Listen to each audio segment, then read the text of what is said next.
we been live, but we are live now here with Mike. Hold on. So let's jump on into the Blink-182 stuff because that's what we were just like sort of avoiding off stream here. Yeah, sure. So you're on a Blink-182 cover band, a Blink-182 Do or whatnot, or Yeah. how's it pronounced? Blink-180 Deux. Blink-180 Do. Yeah. And so as someone who is, I guess, because you have a pretty, I wouldn't say you're arrogant, but you have a pretty high opinion of yourself as a drummer.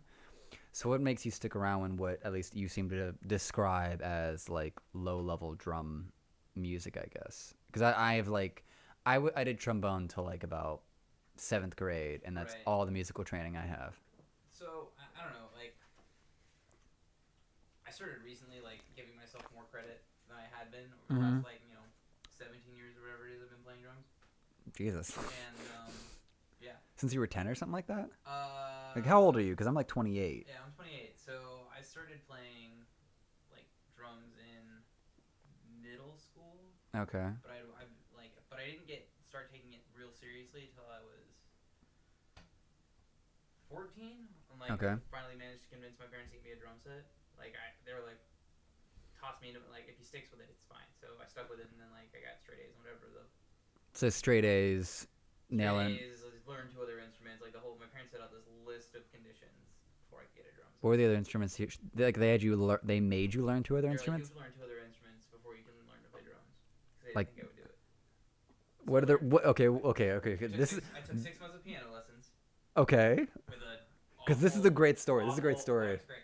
An awfully just nothing against her, but just an old Chinese lady who like kind of speaks very broken English, so it was like Okay. the hardest time like understanding her and like figuring it out. And I'm like in 6th grade. Yeah. I'm just like frustrated with it.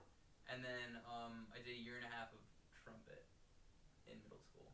Okay. Yeah. That was actually fun. Yeah. Trumpet's pretty like classy. Yeah. Usually everyone's just like that's the big dick of the band usually. I started learning trumpet the week after I got braces. Okay, as someone that did trombone, I know the buzzing. Trying to get a little buzz while your mouth is getting shredded by brand new. It was, Dear God.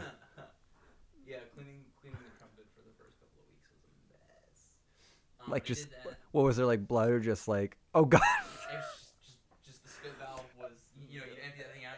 It's orange. Yeah, it was just like bread. Just like Oh God. ruby just red. Oh my God, that's awful. insane. It looked like kind of out of a cheap horror film. Oh Jesus.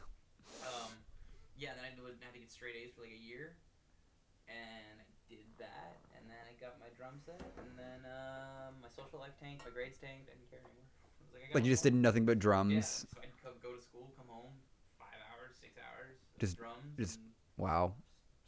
just did it out every day forever. And then high school, my senior year of high school, I ended up,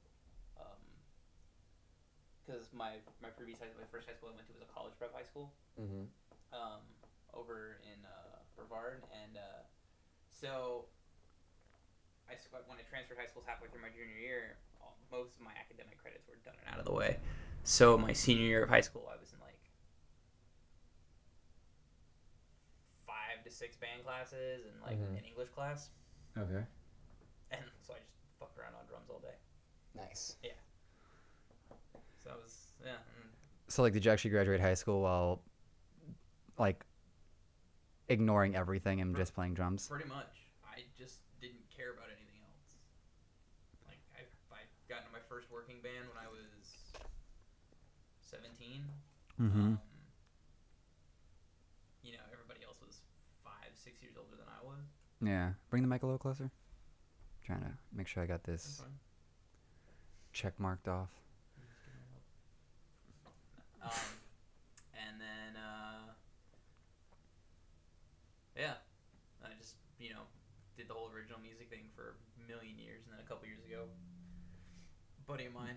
Yeah, that was we like, were yeah, in the past, like probably 2014, I want to say, or something like that.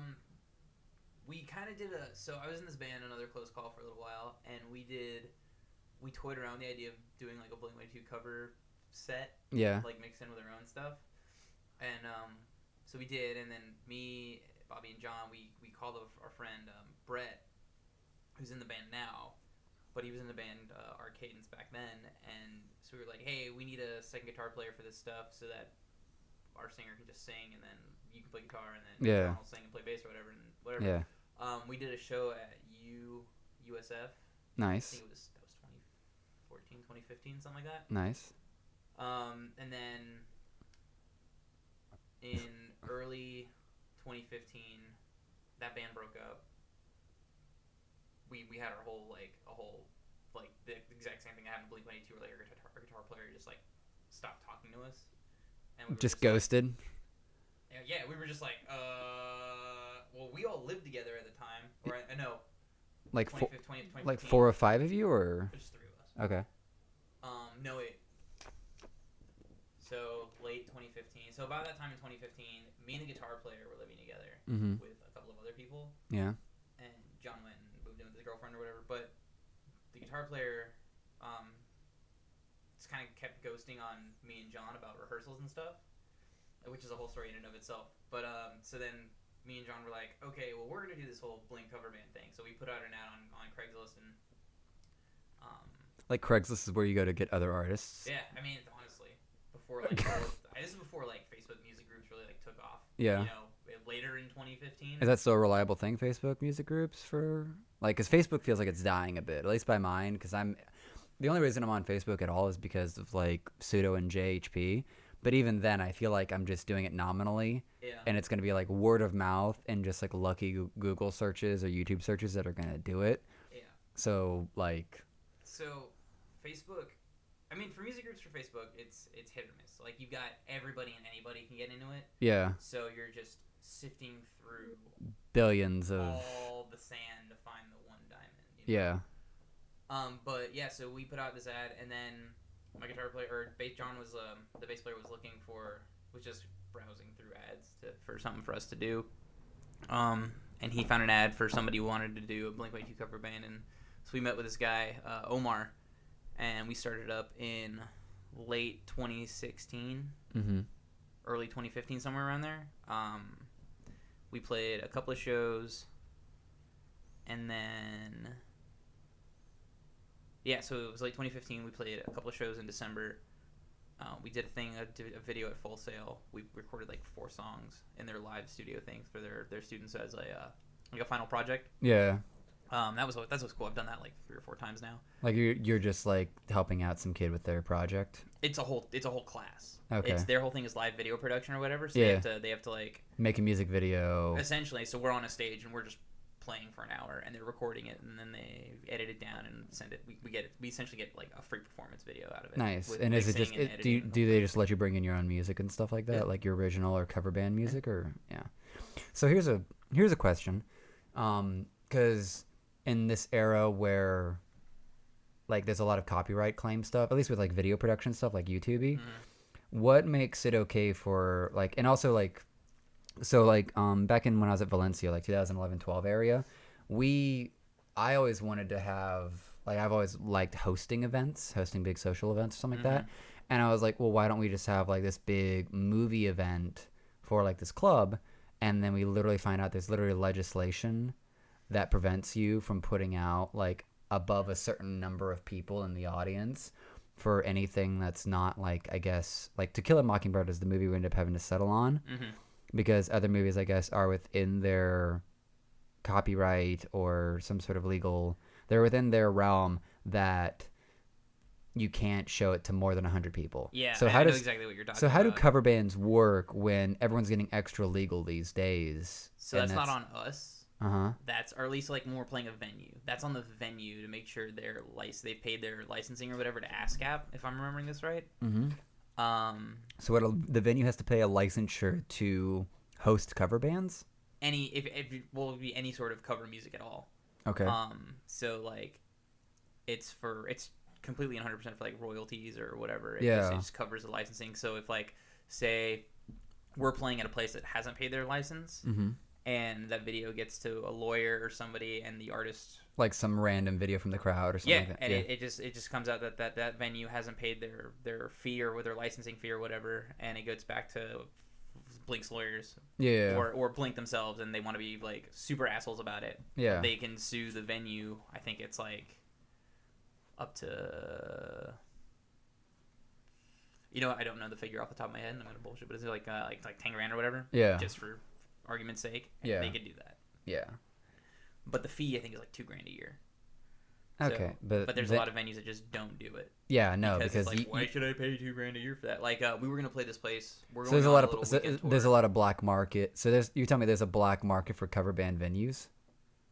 I guess I don't know. Like we just show up and play. Like, and the venue is just like whatever. Because if you think about it, in terms of places where there's venues, there's millions just in even one state. Yeah. Like, because it's like you have like the lawyers have to track down like where the venue was, locate who the property manager is or the owner. Like, there's a bit of work there, and all things considered, like, I always think about like when artists will like they'll be doing their own original set. Like Ed Sheeran's done this. I saw this with 3 Days Grace did this at one, where they'll just throw in like one song, like an Eminem song or a Drake song. Like they'll just do their own version of it for like a minute, and then just keep going on. And you're sitting there thinking about it, like Amway Arena or like the UCF, their big thing probably is paid their licensure. Yeah. But you're also sitting there going like, who's gonna really like give a fuck? Like go that hard on it, unless it's like it's Warner. Like, well, so that's the thing is like, there's a difference between like an artist taking a song and doing their own spin on it. Yeah. That kind of hits that free domain. Yeah. Creative domain thing. Yeah. Whereas what we do is we're literally just taking the songs and playing them. Yeah, true. So like we were gonna go on this tour, or we are doing this weekend tour thing with a couple of other bands in November, and there's this venue we were gonna play out in Newport Richey. But they don't have that licensing, and so they will not let cover bands play or tribute acts or whatever you want to call it. Yeah. And they have a no covers rule. Is it just semantics between tribute band versus cover band? So that's a different thing. I'll get to in a second. So like they don't have their licensing, so like they just don't do it at all. So we're not playing that show, but we're gonna play the other ones down in Cape Coral, and we're playing Bombshells up here. Nice. In Orlando. Yeah, so the difference between, and it's really is just semantics, but cover band is just like a bunch of guys go out and do a bunch of covers. Yeah. Tribute act is... Are they like directly connected with the band? No, or? it's a little more how seriously you take it. Like you're going to give that particular experience. Yeah, so like I'll give if you're going there to example. like a Kiss tribute band, if I'm getting this right, they try to perform Kiss to the T. While a cover band is playing that, like if it was a Kiss cover band, they're playing Kiss's songs, but they could artistically change everything about, at least like the experience. Like the music will be the same, right? But the experience and the aesthetic could be vastly different. Yeah, it's like you've got Mini Kiss, just a bunch of midgets, the midget Kiss. Okay.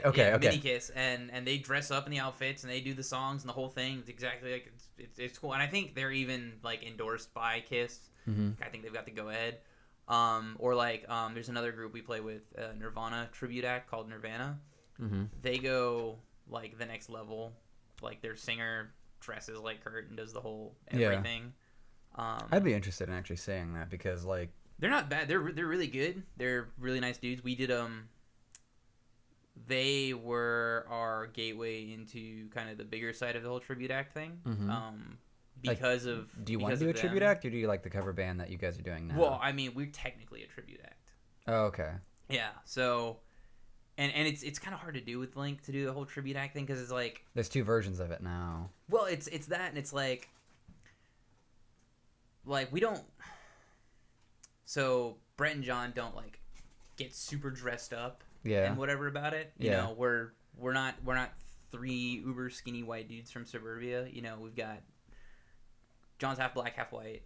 Brett's like it's like Hootie and the Blowfish, and like John's a bigger black dude, so it's like we can't really be like. Wait, so you're like the sole white guy in this Blink tribute band? No, like Brett's a white guy too, but it's like we're not 3 white guys from suburbia crying about our girlfriends. We're a guitar player, a drummer, and a bass player who came together and do it. But we call ourselves a tribute act because we're more faithful to how we play the songs, and kind of how we run around on stage and stuff. Like there are other Blink tribute acts that have like toured through Florida, and I haven't personally gone to see them, but like I get videos from them all the time when they come through. Yeah. And they're two front dudes. They're guitar players and they're bass players. Yeah. Do a really good job of like emulating Mark and Tom. Yeah. Or Mark and Matt. Yeah, just looking really, like really them. well. Yeah.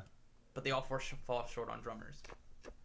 And well, so like that's the thing I don't do because I was that Travis Barker fanboy through and through. Where yeah. like I took every ounce. Well, I remember you nerding out in the back when we used to work retail together at the supermarket, and you had like basically cataloged that you could play every single drum sequence from Travis Barker except for like one. Yeah.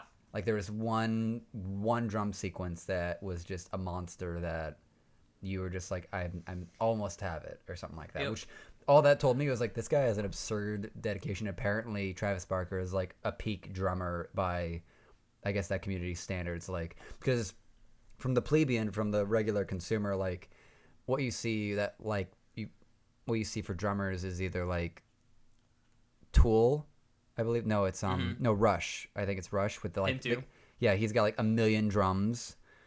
I don't know. Or there's some metal shit where they have like the double pedal and you just hear like this rapid fire bass. It sounds like gunfire. But then like you as a solid drummer nerd just sound like make Travis Barker sound like one of the peak drummers of all time. And I don't know how accurate or correct or what what bar you set that from. Well, so it's weird. So when I was a lot younger, it was there's this best drummer of all time. But there's no such in music because it's so subjective. Yeah, exactly. There is no objectively the best drummer of all time. And let's say this conversation gets out there and people will comment, "You're so fucking wrong. This person's the best drummer." There's no such thing. Yeah. Travis Barker is personally my favorite drummer ever of all time. Yeah. The man is, without a doubt, a monster. He's a beast. Just like, mechanically a monster. Dude puts out these little warm-up videos he does where he's on his little practice kit he's got set up backstage before a show or whatever. Yeah. And just the things he's doing on it, it's just like, people want to shit on me like, he's not that talented. I'm like, you do it. I can't do it. And I've emulated the motherfucker for the last, 10, 20 years of my life. Like, get out of here. I mean, and I don't have the practice time like I used to now that I'm working the other job. But it's like, I'm still trying to practice. If I'm still trying to get on my pad 5 days a week, and then I'm on my actual drum kit 3 days a week. Yeah. Since those are the 3 days I'm really home. So yeah. it's like I've got our set list down and like the drum solos that he's come out with and whatever that we've all incorporated into that. Like I've got those down for the most part. It's fine. But yeah, it's like, Joey Jordison, the ex-drummer from Slipknot, one of the better metal drummers I've ever heard. The Rev from Avenged Sevenfold, great drummer. You've got Gene Hoglan or Buddy Rich, arguably the greatest drummer of all time. Dude was, 80 and just still fucking ripping it. Like, on what band was he again? He was Buddy Rich. Like, he was the Buddy Rich band. Okay. He's arguably one of the greatest drummers of all time, and that's most people will back. Most that people are on that. Or okay. like he's king. Yeah. That's it. And then everybody else you can rank whatever however you want. You got John Bonham. You've got oh my god, Keith Moon. All great drummers in their own rights. Yeah. Except Ringo Starr. I think so I've never listened to the Beatles, but from what I hear that Ringo was just there for the ride. Like it was everyone else's show. Like I recently saw a video where he was doing playing some parts from the Beatles stuff and like he could barely do it, and this is a fairly recent video, like within the last 2 or 3 years or whatever, and I'm just like, can't even play his own music, basically. Like, yeah, for those who are listening and not watching, I'm making a face. Like, well, the webcam's right there. Well, actually. but I don't know if you just have it as just audio or people just can't like. No, I have yet to. I need to actually like get the website up so I can actually do the audio RSS feed stuff. So right now it's gonna be just video, but this will be audio eventually. Okay, well, for the future audio listeners, I'm making a bullshit face. But yeah, so it's like greatest drummer of all time is the most subjective thing ever. Like I appreciate a lot of drummers and what they've contributed to music or whatever, but for me, Travis has just been like your idol and everything. It's just that like I don't think drumming in rock music would be where it is if it wasn't for him. Mm-hmm. If you take a look at the late 90s and kind of like how drummers were playing and you were like listening to the songs, Blink came out in '99 after he had joined up or whatever, and Yeah. just turned it on its head. Yeah, Punk rock drumming became an well, he was acrobatic prodigious from what I remember with the whole stories. Like he came in, learned the set list in an afternoon, and then they played like that night or something like that. Yeah, well, to even out that story and not make it seem like he's godly, like the band he was in had been touring with them for like 3 months. Yeah, so yeah, he yeah. kind I of remember already that. knew the songs anyway. Yeah. But yeah, they came in with the tape and was like, hey, can you learn these like 15, 20 songs in the next like 4 hours? Yeah. Our drummer did like bail out. He's sick. Yeah. So he was like, yeah, sure, whatever. Does You know, it? 3 hours later, and then they just go and knock the set out. And he's like, all right, cool. You're on. Yeah. Yeah. So then like 6 months later, they're like, hey, do you wanna be in the band? And he's like, yeah, sure. Do you know if Travis ever takes like a writing lead on that? What do you mean? Okay. Like, and like how they write songs? Yeah, and how they write songs. So Blink's because like it was writing never process. so like I had my ass unfortunate because of like my upbringing was very late to a lot of things. Mm-hmm. So I'm always sitting there in like the future, like trying to understand the hypes of my past that I just either barely saw passing by, Right. or kind of wish I could have been in the midst of it, being passionate about it. Because I didn't really get a solid introduction to Blink-182 until like 2010, like my senior year of high school. Right. So, and then learning about like the breakup and reading in on Wikipedia like how Tom went about, how Travis was in the airplane. Mm-hmm. What's the third guy's name? I can never remember. Mark. Yeah. Yeah. Mark and Travis go off and make Plus 44, which I enjoyed actually. That's so good. It was good. Like even with the female artists that they had on deck, like not even like her edition. Oh, was Carol Heller, yeah, dude. So like, and she was dropped back just for family reasons. So you're sitting there looking at Plus 44, like how it was with like some of the dialogue and the storylines that were sort of built in the songs were just really awesome to listen to.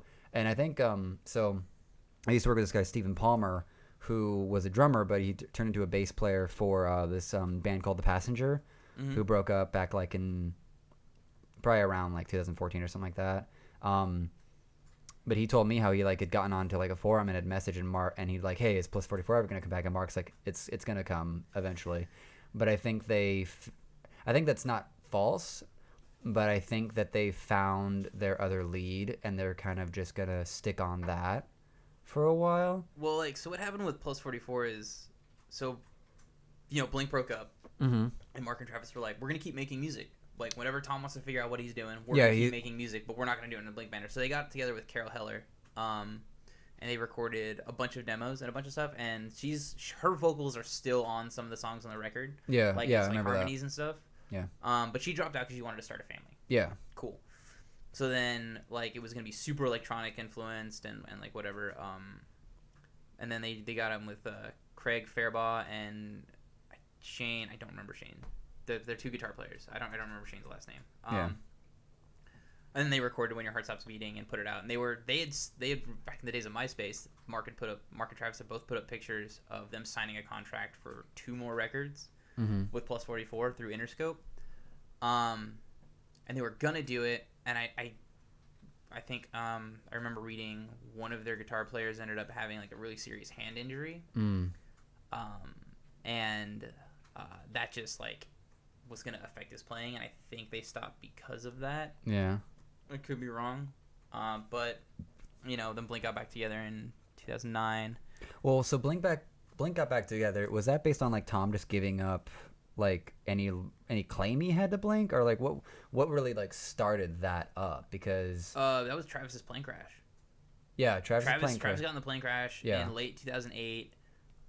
He got a postcard or a letter in the mail from Tom. Yeah. Like during his recovery, like late stages of his recovery, and it was 2 pictures. It was a picture of them in the submarine, where they're all hanging out in the submarine after they went and visited troops in the Middle East or whatever. Or they did a show on an aircraft carrier. Yeah. And then another picture of Tom with his family, and it's like, this is who I was, this is who I am now.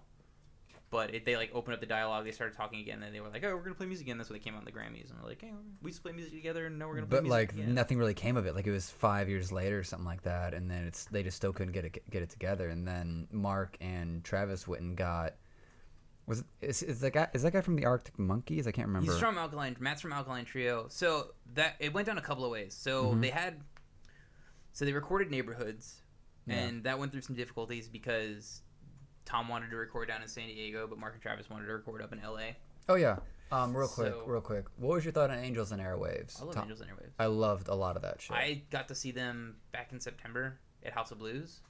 It's the Oh best wait, I've they're ever- still touring? they haven't toured in 7 years. Oh, okay, because So it like, was like- I would have loved to see that because they had like, as much as Tom like might have overhyped himself, Yeah. I love just the musicality. Like I love that style. It was And I've never, and I think some people are like mocking that it was like what's the name of Bono's band again? U2. U2. It's very, very, very, Very U2. U2, And like his but- attitude about it, and it's super space rocky, and like I'll Yeah. make fun of it all day. Like the everything is magic. It's magic or whatever. Yeah, yeah, but like but it's good. It's awesome. Like if you're feeling really down or like lost, like it's Oh, super yeah. hopeful music. oh yeah. But no, when I went and saw them last month, I had never heard Tom sound so good.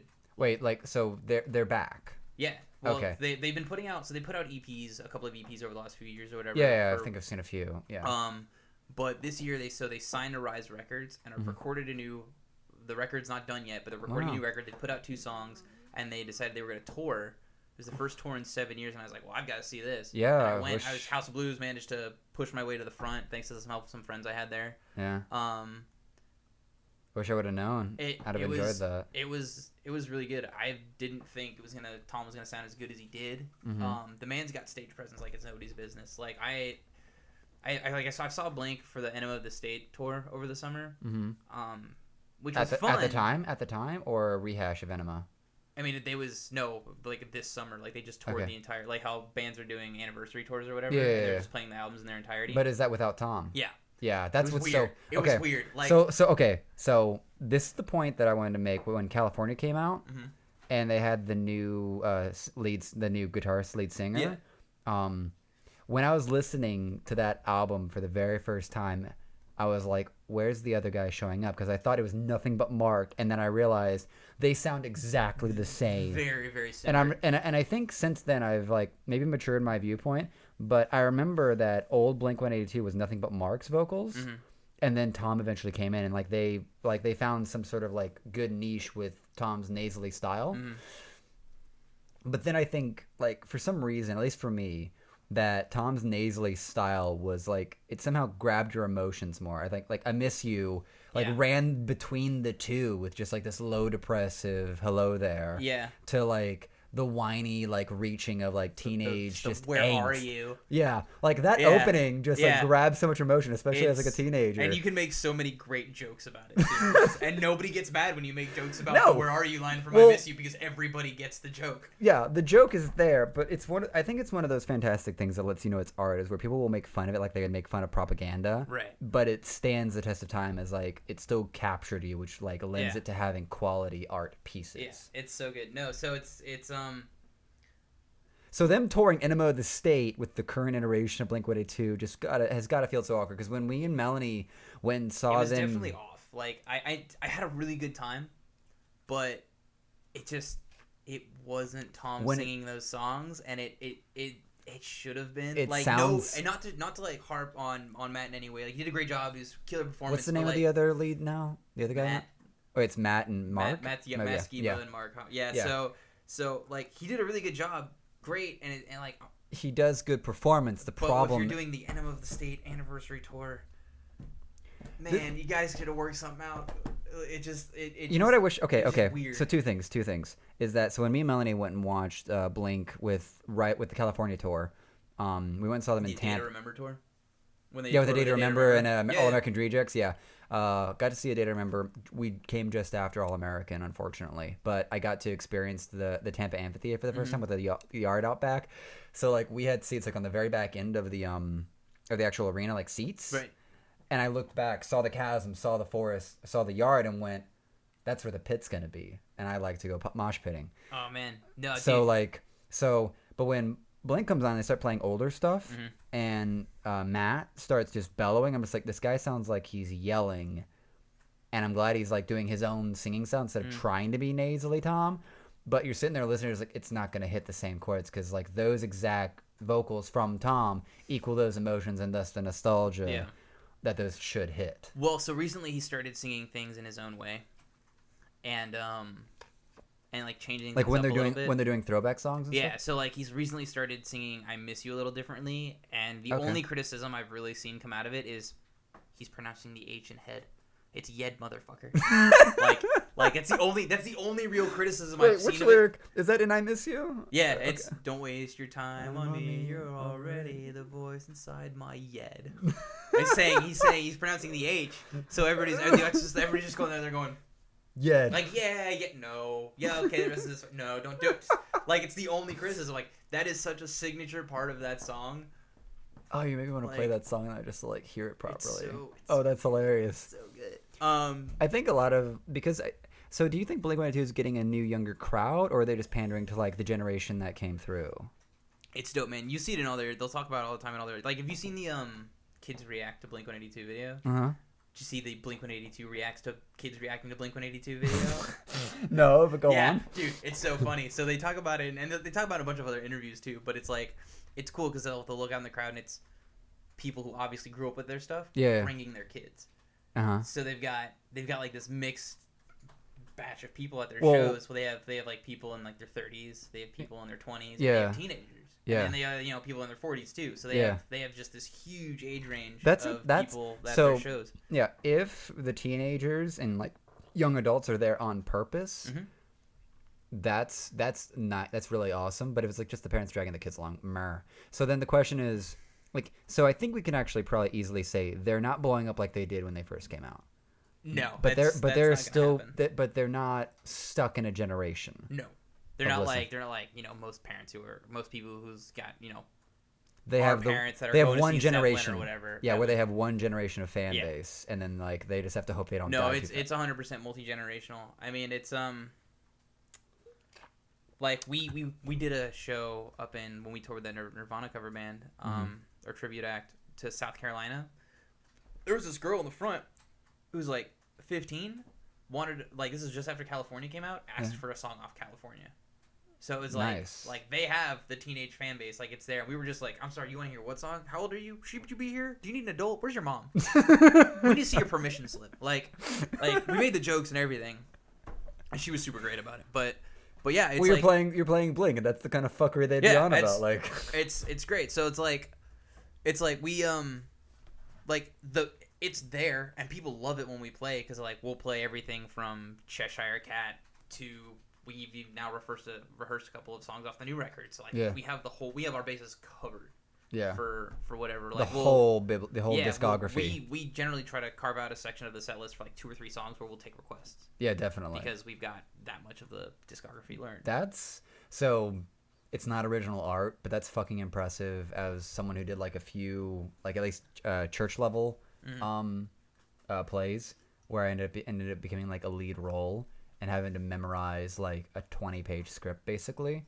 So hearing that you guys have figured out like with a full body thing, not just vocals and like slight like physicality on a stage, to like have just perhaps ingrained these songs into your bodies to be able to play. Like how many albums is that? Like well, it's 9 right now. 9. Yeah, I was about to say the 10. new album that came out is called 9, and then you've also got original.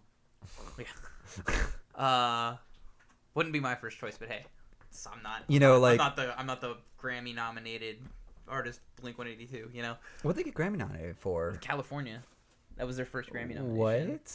Yeah. That wasn't that good of an album. I mean, it's only because they had was it BMI or whatever? Like they recorded and put it out through that. I'm fucking amazed they didn't get one for the self-titled record or the untitled record. That's my favorite one. It's the epitome of Blink-182 for me.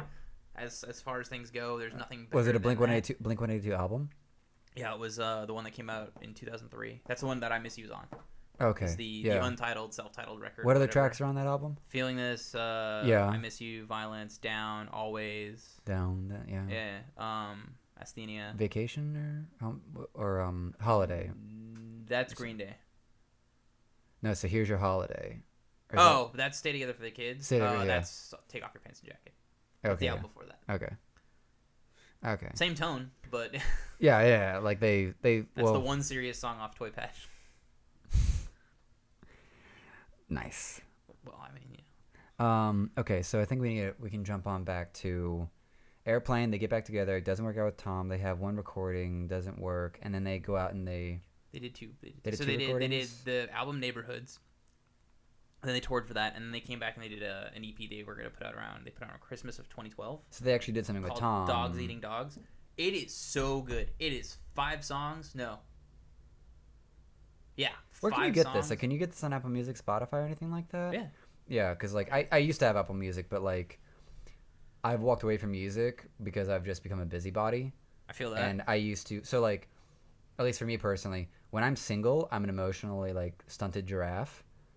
I feel that. More or less. Like, I think I got to my best state before I started dating Melanie, where I could just listen to, like, I listened to Yeah, it's that one right there.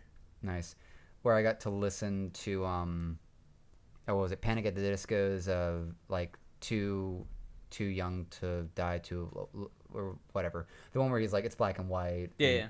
Like, I got to listen to a full album, love it, but not have any significant emotional ties to it for the first time. Everything else, like, before that was from breakups, from heartache, from depression, from, like everything had big emotional ties. Right. And I think listening to that, like, right around when Death of a Bachelor came out, was the first time I was able to listen to music and really enjoy that without having, like, big, significant, like, memories attached to it. And I think that's still, like, my memory of like listening to that album, just because that was when I was harping on, was putting up lunch meat, right? As opposed to like sitting in like a dairy cooler crying my eyes out about some chick, like. Right. No. So like that's kind of how I am with like every Blink record has some sort of emotional attachment, whether I want it to or not. It just they always even the new one, like I just put myself through some emotional thing and like so that's there for that. But like so.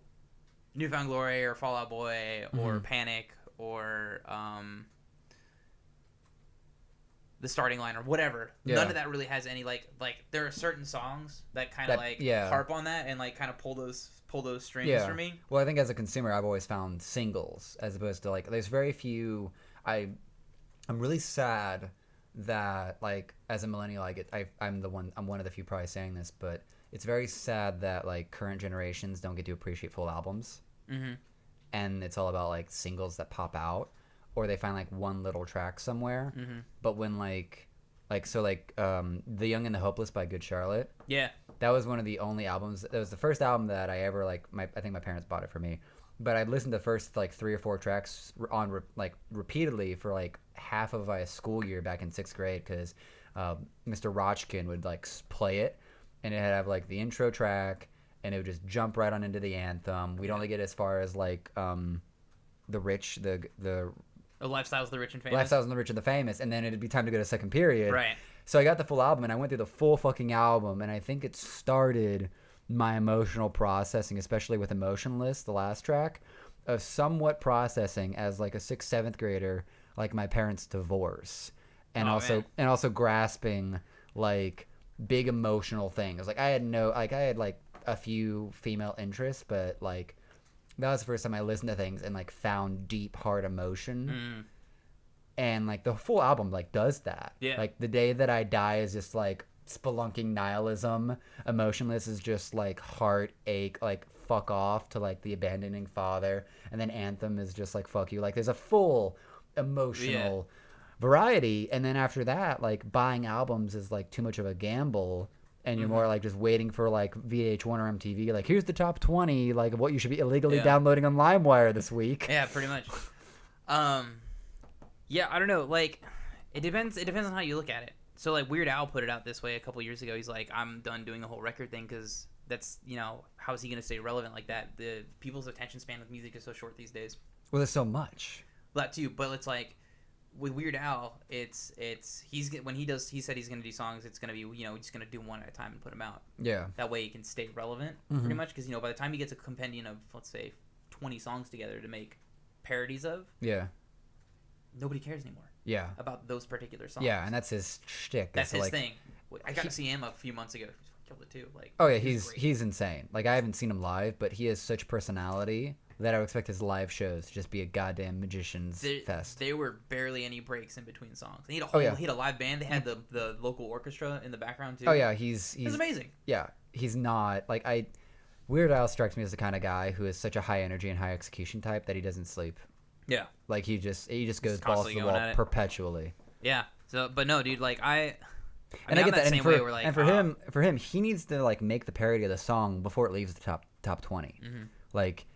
when it hits like top 15, top 10, he needs to be like working at it, and he needs to have it out before it like comes back down. Yeah. I would think. It's got to be out while it's all relevant. Yeah. Which wasn't so hard, 15, 20 years ago, but now it's almost impossible because songs are rotated off that list. Well, I think also it's going to be interesting to see how well he's popular on account of the fact that like because of the internet, a lot of every market, instead of being the normal bell curve where like all the major brands are like in the thick part of the bell curve, everything's flattening out. So like it doesn't surprise me anymore when anyone mentions a band or a YouTube artist or anything and say, hey, have you heard of this person? And I just go, no, but go on. Yeah. Like the likelihood that any of us know what we're talking about if we're not in the same community, like for Achievement Hunter or Rooster Teeth, like if we don't know that beforehand, the chances that I'm going to know who the fuck you're about to reference are like 1 in billions. Yeah.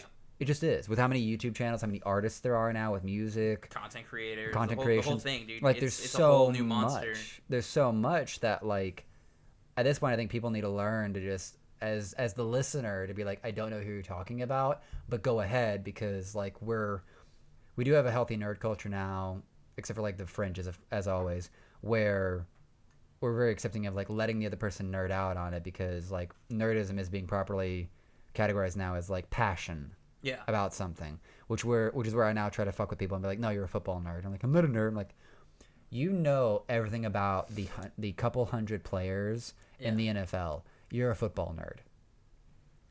Well, it's like that joke that's come out about fantasy football. I don't see any dice rolls or any dragons, and it's not that fantasy.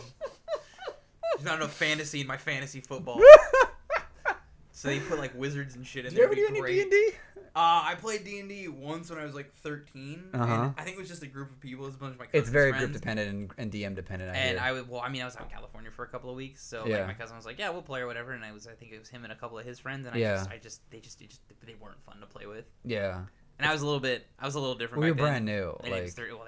And I was just trying to like figure it out. I was like, I don't get it. Yeah, no. But I'd like to get back into it or get into it in general. Because I watch. I'll throw you on the list because I've got a guy who I discussed with a couple months ago about setting up like the content idea was that I was gonna be a newbie because I've done very few sessions on like maybe 2 one-off sessions and then one that was supposed to be a long form. But at the time, me and Melanie just didn't want to dedicate our Friday nights to that. Right. Like we just didn't. Like I can appreciate that. Lee was a really good storyteller, but it was his first time DMing too, so it's like. We're sitting there like having no experience in making decisions as players. Right. And so we're sitting there listening to this really like captivating story and going, I guess I'll do that. Yeah. I guess I'll go down this one-way train or like yeah, you have to sometimes like throw off. That's the problem with having a new DM is like if you do something that he doesn't really plan for. Yeah, he doesn't know how to improvise. He's got no idea how to handle it. It's like I saw this one writing prompt thing on Reddit years ago. Oh Jesus! About somebody who came up with a short story about a necromancer, but he just got drunk off like health potions all the time. And I'm like, I'm gonna make that a D&D character someday. That's gonna be my shtick. I'm gonna be a necromancer who's just constantly getting wasted off mana potions. So perfect. There's actually a D&D memes subreddit. I've seen it, and it's incredibly active. Great. And as someone who who's basically never played, has never done a full campaign, because I've heard of campaigns that last years, like they're just going forever, just stupid lengths. But you read these memes and you're just like, I'm sorry, but if I could be willing, if I could get rid of the part of me that stops me from enjoying the imagination side of it while I'm playing it, it's fucking fantastic. And I keep finding as I go through what feel like very boring sessions that afterwards, like even an hour afterwards, you're recalling some of the dumb shit that just happened as if it just happened, like IRL. And you're going like, I actually really enjoyed that. Yeah, well, it's like in hindsight, really enjoyed that. I'll read those stories or I'll watch those videos, clips from like guys who animate their sessions. Like later they'll tell a story about their sessions they animate. Like there's this YouTuber like Puffin Forest. Yeah. Like his funny, they're great. Or like Joe Cat has the Crap Guide, the D&D series on YouTube. They're like 2 or 3 minute videos that just tell you how to play each character, like in a satirical kind of way, but also kind of actually this is how you do it. Like the mechanics are there, but there's satire buried. Yeah, there's satire on top of it. Great. Like his thing for Wizard is, why would I use anything other than Fireball when Fireball is the greatest spell ever of all time? It's Fireball. No, you should use Fireball. No, I'm just gonna use goddamn Fireball. Oh, you just reminded me of Donkey with the Charizard Squirtle. Oh, it's so great. Jesus. Okay. Shit. What was it? Okay. Wayne Brady is a big D&D fan. Mm-hmm. The chick that was on Daredevil, the blonde, huge D&D fan. Okay. If you didn't know. I didn't. I'm mad. I'm just like. Oh, Henry Cavill. Okay. Yeah. Superman, yeah. big D&D fan. Soon to be Geralt of Rivia. Right. So here's the funny thing about ID10T, Chris Hardwick. Okay. The comic and producer, actor, and shit. Like Hardwick's fantastic. So him and Wayne Brady went back and forth, and I was like, they vocalized an idea that I've had, because me and Melanie did 2 levels of SAC Improv here in Orlando. Okay. Fantastic. Like if you've got to spare $200 and 8 weeks of Sundays off, like just for like 2 to 3 hour classes, it's fantastic because improv's probably the best art form you can learn for life. Yeah. In terms of just critical thinking, letting yourself become unconscious so you can read the subconscious better, and acting and shit like that. Yeah, I've heard stuff like that. So improv is it's definitely piqued my interest, but it's like I've never really been one to be like, I've got so much stuff I need to get a hold on now. Yeah, I need to definitely. hold on my life first, which is probably never going to happen in the first place. But then, like, after I get a hold on what I've got here, then let me add the new thing. Well, if you can, I think that's where you sort of like play an 8 week semester, and just figure out which day, like, because we always pick like Sundays because we work like Monday through Fridays at the time. So it's like, all right, Sunday afternoon, that's our Sundays for the next 16 weeks because we did 2 semesters in a row, more or less. But so the idea I had was to have like, I figured out a different way to produce it, but the initial idea, and Nick and Chris and Wayne had the same idea, where you have a full stage, right? And on like the far left, maybe, or maybe like in the orchestra, but it's all still viewable, is you have like the 4 players or whatnot, 5 players sitting down playing a campaign, and then on like the right side of the stage is a bunch of improvisers with props just playing it actually the fuck out. Like, and they could be just haberdashering their way into figuring out how to fucking do it. Like, it look like a goddamn mess. That'd be funny. But they're that'd be the best kind of mess you've ever seen on the stage, though. And the DM would have to be like in tune with both. Like, it's a high level DM demand, I think, to where they have to play this out and then like pause and like let the improvisers like play out the fucking scene. And I just think there's such a peak for performance there, because I think there's so many beautiful things that happen in D&D, and there's different ways of doing it, like the animation, or then like taking the campaign and then turning it into a live action, short, or you can just bring it onto a fucking stage, and try to figure out either accept how slow the game is played, and let the improvisers figure out how to make that happen, right? Or you figure out how to fast track the roll sequences. And then the actual D&D gameplay goes faster, allowing the improvisers to keep a more normal pace on what they're doing. And I think it can be done. It's just like I just want to have like, just give me an empty stage, and like 10 people with like a master DM, and then and like decent improvisers and decent players, and just let them just figure it out. Like, improvisers, what are you doing? You're figuring out which character you're committing to. Yeah. And you just run through what the fuck they're doing. Well, I think at that point you have to... Or they can, like, if you ever watch long form, they'll leave stage and they'll come back in as new characters or as old characters. Like, she is Meredith, comes back, leaves, comes back as Scott, but he comes in as Meredith now. Okay. Like, that happens in long form shit. Okay. Yeah, I think you'd have to have... you'd have to have some good communication between your table and your actors then, because if you've got like, well, this character is now going to say these things and go to this inn and do this with the whatever. Well, I think that's where they'd have to come over and I think you could have an easy thing where like I think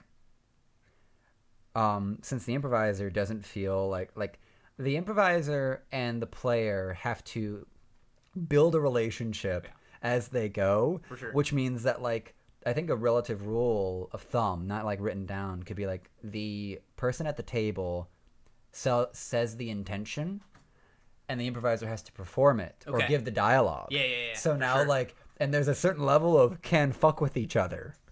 Yeah. Where it's like, we go in and say, hi, goes in drunkenly and says hi kind of Yeah. shit. Like, I swear the amount of play out that could be happening there, and I start running through the logistics of like camera and mic work on that. I think it could just be fucking hilarious and fucking fantastic. Well, you just need like 3 or 4 drop down mics. Well, yeah, like you need one. You need like one drop down shotgun for the stage. You could do one drop down for the table, and just have players that understand they need to talk loud to be heard, and everyone have run through enough rehearsals to understand good discipline of shutting the fuck up when someone else is talking. Well, your table players could have lapel mics. They could do lapels, yeah. But your actors, if they're The actors gonna can be just- changing, if they're going to be getting changed often, you should have the drop down along the stage. For Yeah. sure. Like, oh, I just had a different thought. Instead of like the orchestra, they could be like a side thing, like the side orchestra. So you have like the full stage is where the D&D campaign is being acted out, but then like there's just like it goes dark or like it goes like a muted tone, and then like the light shows up on the table, Right. and it's like, oh, you roll this or you roll this, and then it just like happens on stage, and like the audience just sort of takes for like they don't need to see the dice rolls unless they're like, you know, freaking zealots. Or they're here. Yeah, Or there's they, gonna be some people like it wasn't really a 10. It was probably a 7. like this is all scripted. Yeah. This is bullshit. Like the DM wrote the campaign. Of course it's scripted, asshole. Like we're all hoping that we don't take this into a fuckery direction. Yeah, we don't want to take it too left turn here. We just want to take a slight. The left. best DMs like will throw away their main campaign and create a whole new. Okay, Cody Ryder, the guy that was probably going to is probably going to help me figure out a D&D campaigning for the. We may do pseudo for it. We'll see. We'll see if JHP or pseudo do it. But he told me about where he literally ran like a long form campaign, where one character decided to leave the main party, and then they became rivals. And they had to figure out how to do that. And eventually they created a truce with Death, I believe, like the Grim Reaper as the liaison. Nice. Like some Who shit. better to make sure nobody dies than Death himself? Like some shit like that. Like what the flying fuck? Yeah, dude, that's crazy. Oh man, that'd be so fucking good. Like the only thing I have to figure out is probably like the next big batch of equipment for like really good video cameras instead of just the webcam, because like the audio is like fine. Like audio I can easily like figure out and like figure out what. GoPros, man. Huh? GoPros are a fucking. GoPros are godsend. great for for the fisheye that they provide. Well, you can do them. They've got like 19 different camera settings. Yeah, well now they do. Back when I got mine like a couple years ago, Series 4. maybe it's buried somewhere in my pile of shit. I picked up a 5 last year, and definitely worth it. This was like. I'm thinking about picking up well, no, it was 2 years old when I got it. Yeah. Because the I'm thinking like 8s just got announced last week. I'm thinking like 2015 area. Yeah, that's about when the 5's coming out. No, it'd be 3 years ago. So end of the 4, beginning of the 5. Yeah. Yeah. Yeah, because the 8s just got announced, and so I'm waiting for those to come out. So the 7s drop in price because the 7s can live stream, and I'm gonna start live streaming my practice session. Yeah, I've seen you started doing that stuff. Yeah. Well, there'll be no music to avoid supreme copyright infringement. I think I'm also like trying to notch myself into a live stream version of the production when I don't think it has to be. But like part of me also like I like the idea of a live stream because then there's no post. Right. Like there can be posts for just putting out graphics for like the beginning and end. Once they do that, and then like maybe fix some lighting issues, but yeah, and lighting is like is another level. But like if I was able to figure out like if I could figure out how to have like the DM session happening in here, and then the acting happening out in there, and like the audio in here travels out to a speaker out in there, so they can be listening, and they just work with what they got. Because like the DM, like it's a very like D&D is a very vocal thing, so like the DM has to very much describe what's happening outside of like the board that's in front of them. So like you see my living room, so like where the Stranger Things tarp is there above the couch, or even on the big screen out there, it can be streaming what's happening in here, right? And like the top down or whatnot, like how Achievement Hunter or Rooster Teeth did theirs, and then it just like and then click over. And now they're literally acting out what the fuck's happening, or it's like 2 different streams, like how Achievement Hunter does their live streams, where you can go between Ryan and Jeremy and Jeff, and you can go between like how the table is going out, and those like camera rotations, versus like how like literally the improvisers are like acting out what they're listening to. Yeah. So like. It'd be you can try both ways. It just sounds like such a good idea. It is. It's gonna be a lot of work, but it'll definitely like pay off in the end. I think that'll be a really dope thing to. Oh yeah, like dope thing to do. And we're about to like we're about to move to Austin basically, and I really expect Austin to be like miles and miles ahead of being able to just get contacts and get people to like jump into these ideas compared to Orlando. Yeah. Because like Orlando is like Orlando is where people either go to college or go to die, and it feels that way. Kind of. I don't know, man. Like, Orlando's weird because it's like it's on the upswing on a couple of things, but like it's at the same time it's just like it's Central Florida in general. For a long time, Florida looked like it was gonna be like the next California in terms of like creativity stuff. I don't know what happened. I don't know what. Well, I at remember what point it would like it's went on a downturn. When you have all the retirees trying to make it bland. Yeah, I guess. I would think that'd probably be a good guess. Yeah, but you gotta think. And also making it safe for tourists too. Yeah. Because like LA can kind of fuck off in terms of tourism. Yeah, well, Florida LA has no real like, tourism. Nothing like significant, yeah, because of like the cost of living there and the cost of tourism there. But like if you really okay, you know about the Overwatch League?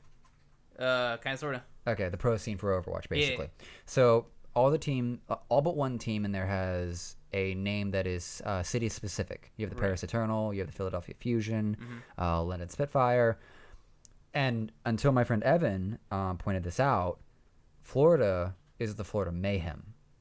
They're not the Miami Mayhem. They're not the Orlando Mayhem or Tallahassee Mayhem. Right. They are the Florida Mayhem, and apparently that is because the Misfits Gaming or whatnot, that were like buying a slot for a team in the Overwatch League, we're gonna do it in Miami. Disney found out and said fuck off, and that's what basically equated to it becoming the Florida Mayhem. What Disney doesn't have dick in Miami though. Disney has Disney XD and ABC, where the pro scene actually streams to. So the pro streams will stream to ABC, Disney XD, as well as Twitch. So Disney, if we're gonna give you channels, you need to make that team about all of Florida because that's what we fucking own basically. Because Disney owns like half of Florida, for fuck's sake. And that's where also Full Sail now has its arena for their esports arena. So that's where now like Florida Mayhem is going to be doing their home stands because they're doing that next season where they're going to have now a full home game, away game idea. So the travel is going crazy because there's like fucking Seoul, China, Hangzhou, Guangzhou, San Francisco, London, Paris, like all over the goddamn world. And so now for the Florida situation, when Mayhem's doing their homesteads, they're going to be swapping between Orlando homesteads and Miami homesteads. Jesus. Yeah. So that's the kind of power that Disney has Yeah. on esports that they care about. Right. Yeah. So that's that level. That's a whole Lord. Yeah. The power of Mickey. Yeah, the power of money. Christ. Yeah. So what do you play these days? Like you were talking about Borderlands 3? Yeah, I'm like dripping in and out of Borderlands 3. I'm putting off getting the new expansion for Destiny. I'm probably gonna wait till the first season, this new season ends, just because like. Sounds like Destiny's been dead though. Destiny is dead game. I love and hate that game. Like Destiny 1, and this was huge. This is my Destiny rant, and I try to make it as subjective as possible. But it's like Destiny 1 came out. This is a big deal. It's great. It's Bungie's next big thing. Yeah, it's it's Firefight. What?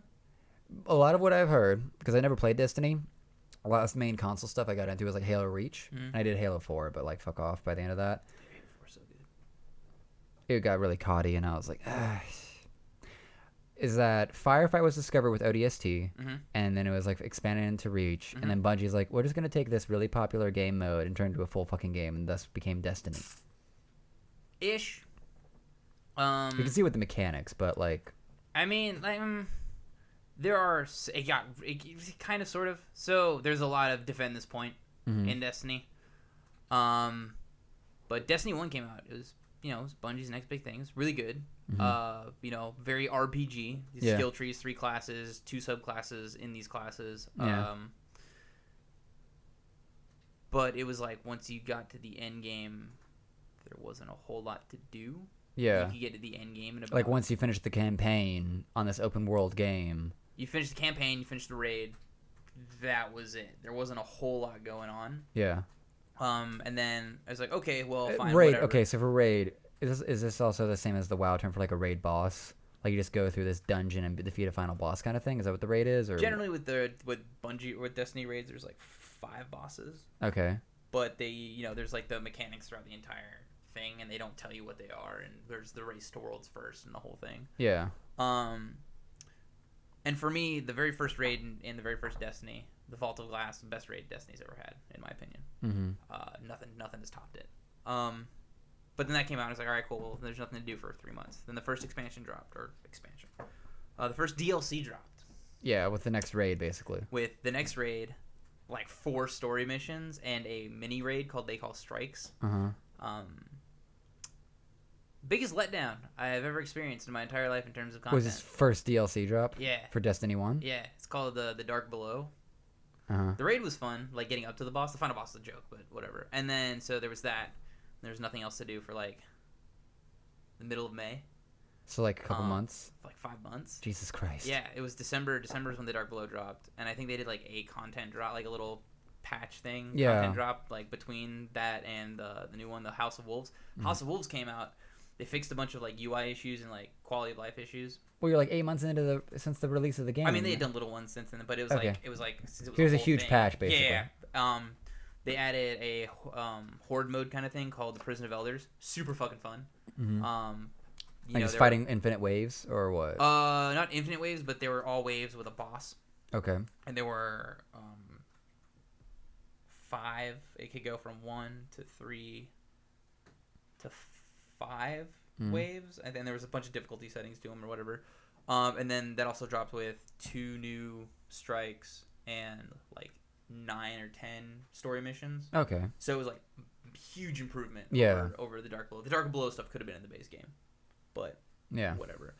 Then it was from there, and then that E3 came out and they announced, oh, we have a new expansion. Yeah. Which was a legit expansion called The Taken King. That came out in September. Redid the entire quest system, like how you played through a quest line or whatever. It essentially doubled the size of Destiny.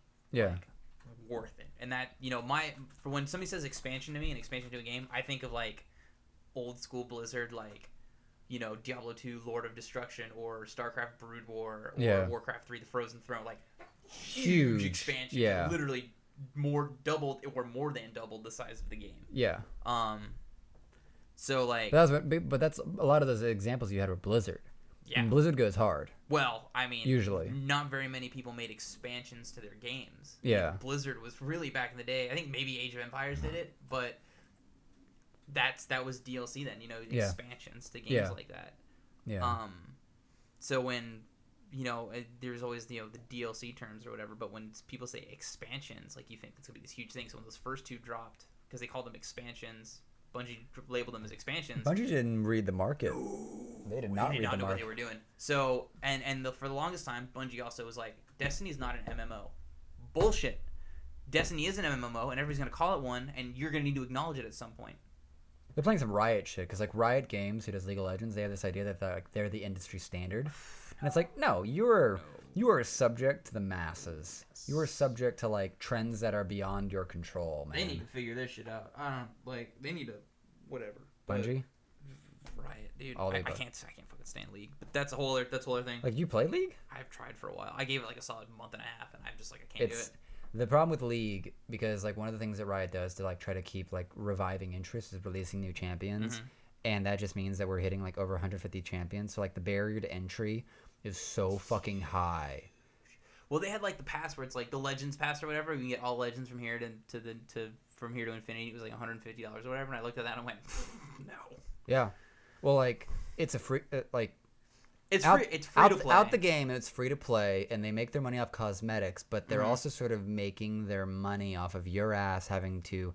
So back when I was playing like an ARAM and a full Summoner's Rift match a night, so I would try to get like my first win of the day bonus IP back then instead of Blue Essence now. Yeah. It took me I could get a new champion a month. Right. And I'm still like, and I took like probably 2 years off from the game in a way, but I've followed the pro scene forever. I still have like 12 champs that I haven't gotten. Yeah. Because like I just haven't ever, and that's also with like probably $200 put into the game to buy champions. Yeah. Like either people gave me gift cards or I actually put money into it. Right. And I think that's pretty good of me on account of I've been playing the game for like 10 years now. Yeah. Instead of like some people that probably put thousands of fucking dollars in. I just can't understand that stuff. It's like you get the in-game currency to buy this stuff. I know you have to play a million games to make it happen, but it's there. And unfortunately, Riot is never really and Blizzard is having a similar issue. Like they've been fixing it in ways, but like Blizzard's taking too long to learn some shit for Overwatch. But Riot is just very bad at maybe educating the masses, but definitely like setting up ranked and solo queue and stuff to be fun and team based all the damn time. I mean, my big thing in the league is it's just way too toxic. That's why I stopped playing Overwatch in general. Like I got it when it came out. I played the beta. It was super fun, but like I got once you get the main masses in, it gets mad toxic. And I just couldn't do it. Overwatch just got toxic as fuck. I'm like, I'm not gonna play this game. I'm not gonna sit here and be mad at a fucking video game all day. Fuck that. I bought the game to enjoy it. And I mean, I got my 60 hours out of it. If you go by the $1 an hour thing, like I got my time. It's like with Destiny. I think by the time Destiny 1 was done with the Rise of Iron expansion, I had dropped like well over 4,000 hours into it. Jesus Christ. I played that game when it was my fucking job. Like, so between that, working my day job, and then the band stuff, like, that was it. Like, this is where it's never... And like I said, dude, I love the shit out of Destiny 1. Destiny 1 was phenomenal, and then, like, Destiny 2 dropped, and all the great things by the end of Destiny 1, like, the game was perfect. Fucking perfection. Yeah, you can't release Destiny 2 and really improve. All the good things they had in Destiny 1, they took out. And when Destiny 2 launched, all the quality of life shit, all the things that made Destiny 1 great were not there. And they, like, rebuilt the engine and everything, and when they came out and they rebuilt, they're like, we're going to build this new engine so it'll be quicker, so we can implement new things quicker into the game and do, like, live tuning or whatever. By the time Destiny 2 came out and their first big update, it was 6 fucking months later. Yeah. You want to tell me you developed this whole new fucking engine for this game, and you, for quicker implementation of, like, patches and shit, and it's going to take you 6 fucking months to make this happen? Get out of here, Bungie. I'm tired of your bullshit. I think right now, like, indie is sort of where it's at because all the major labels just can't do it right. Well, I mean, Bungie has learned, and thank God they now split from Activision. Bless. But, was it Activision that bought Blizzard? Yeah, or it's Activision Blizzard, and then they were teamed up with Bungie.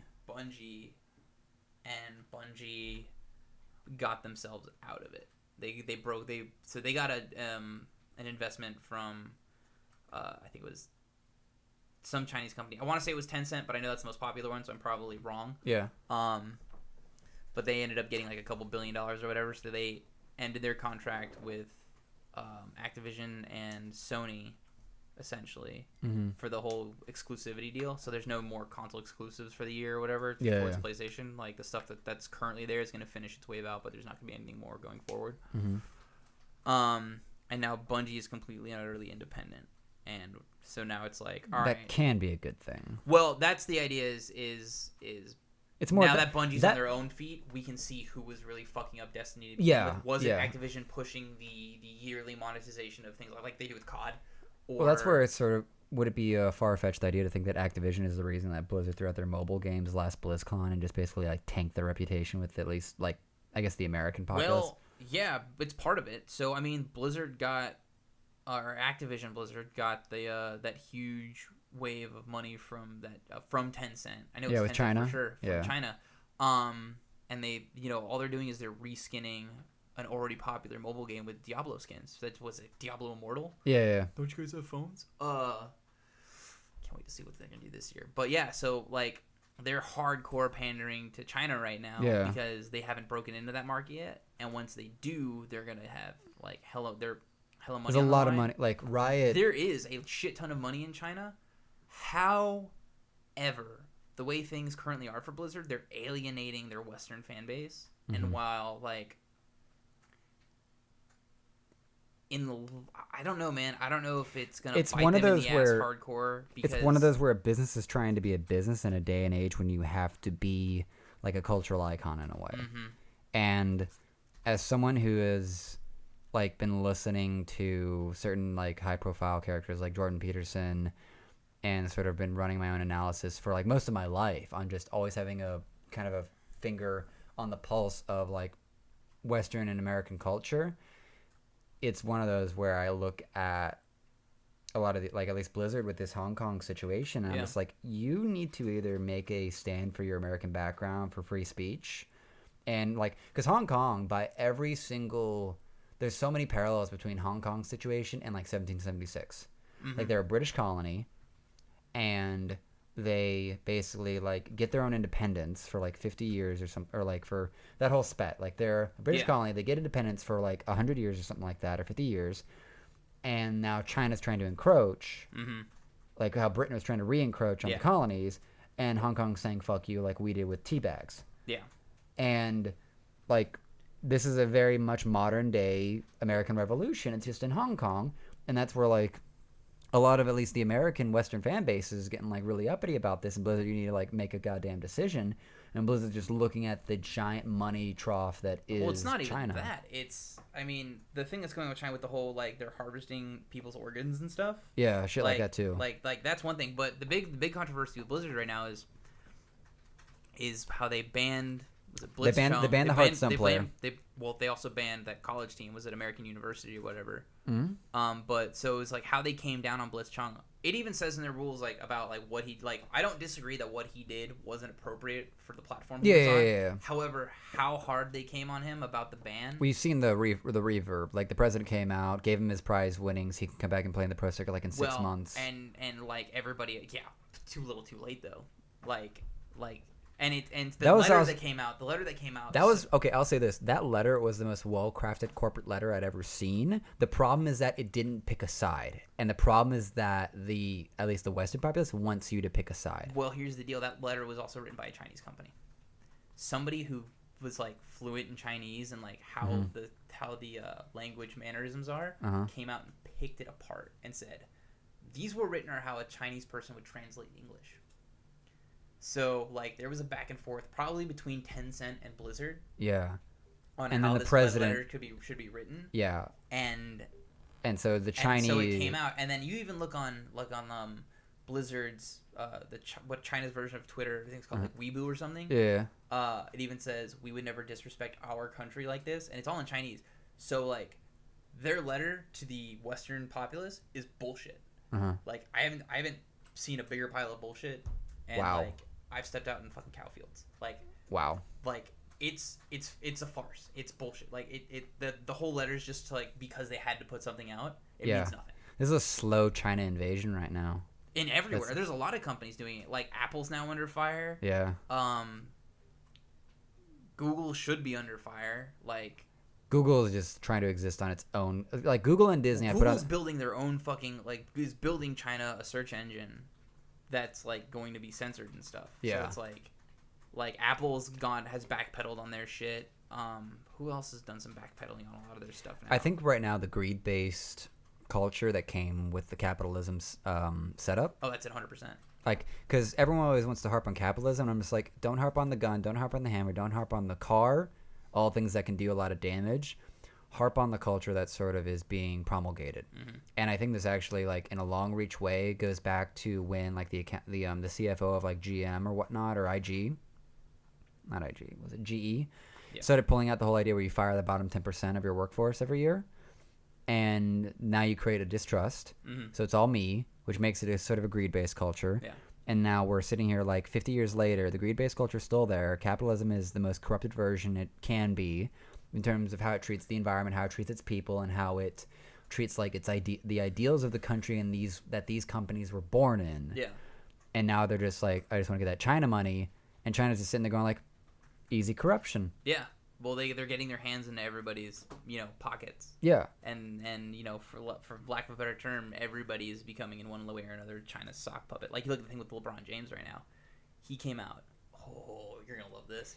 Yeah, I saw someone light him the fuck up. Yeah, because he came out there. One of the guys from the NBA defended the whole Hong Kong, or like came out and like spoke out against China and the whole Hong Kong thing. Yeah. And LeBron came out and said he wasn't educated on the topic, and I'm like, what? It's a pretty simple topic. First of all, it's not that nuanced. He's trying to give something safe. He's gonna get blown up for saying something safe, and like when I talk to people about like owning a gun. Yeah. I have chosen not to own, even like my mother's own gun that my Yeah. aunt's holding for me since my mom passed. I have not chosen to take on what is the full responsibility of having a firearm Right. because I know what that takes. Yeah. And so I've just chosen not to. Right. And that's where, like, he can say the same thing about like a very high value topic right now. Mm-hmm. The problem is that he's a very high cultural figure, Well, and he's not Michael Jordan. Well, no, but like, because so Michael he Jordan came could out, say fuck he came out off. and essentially said everything against what he stands for.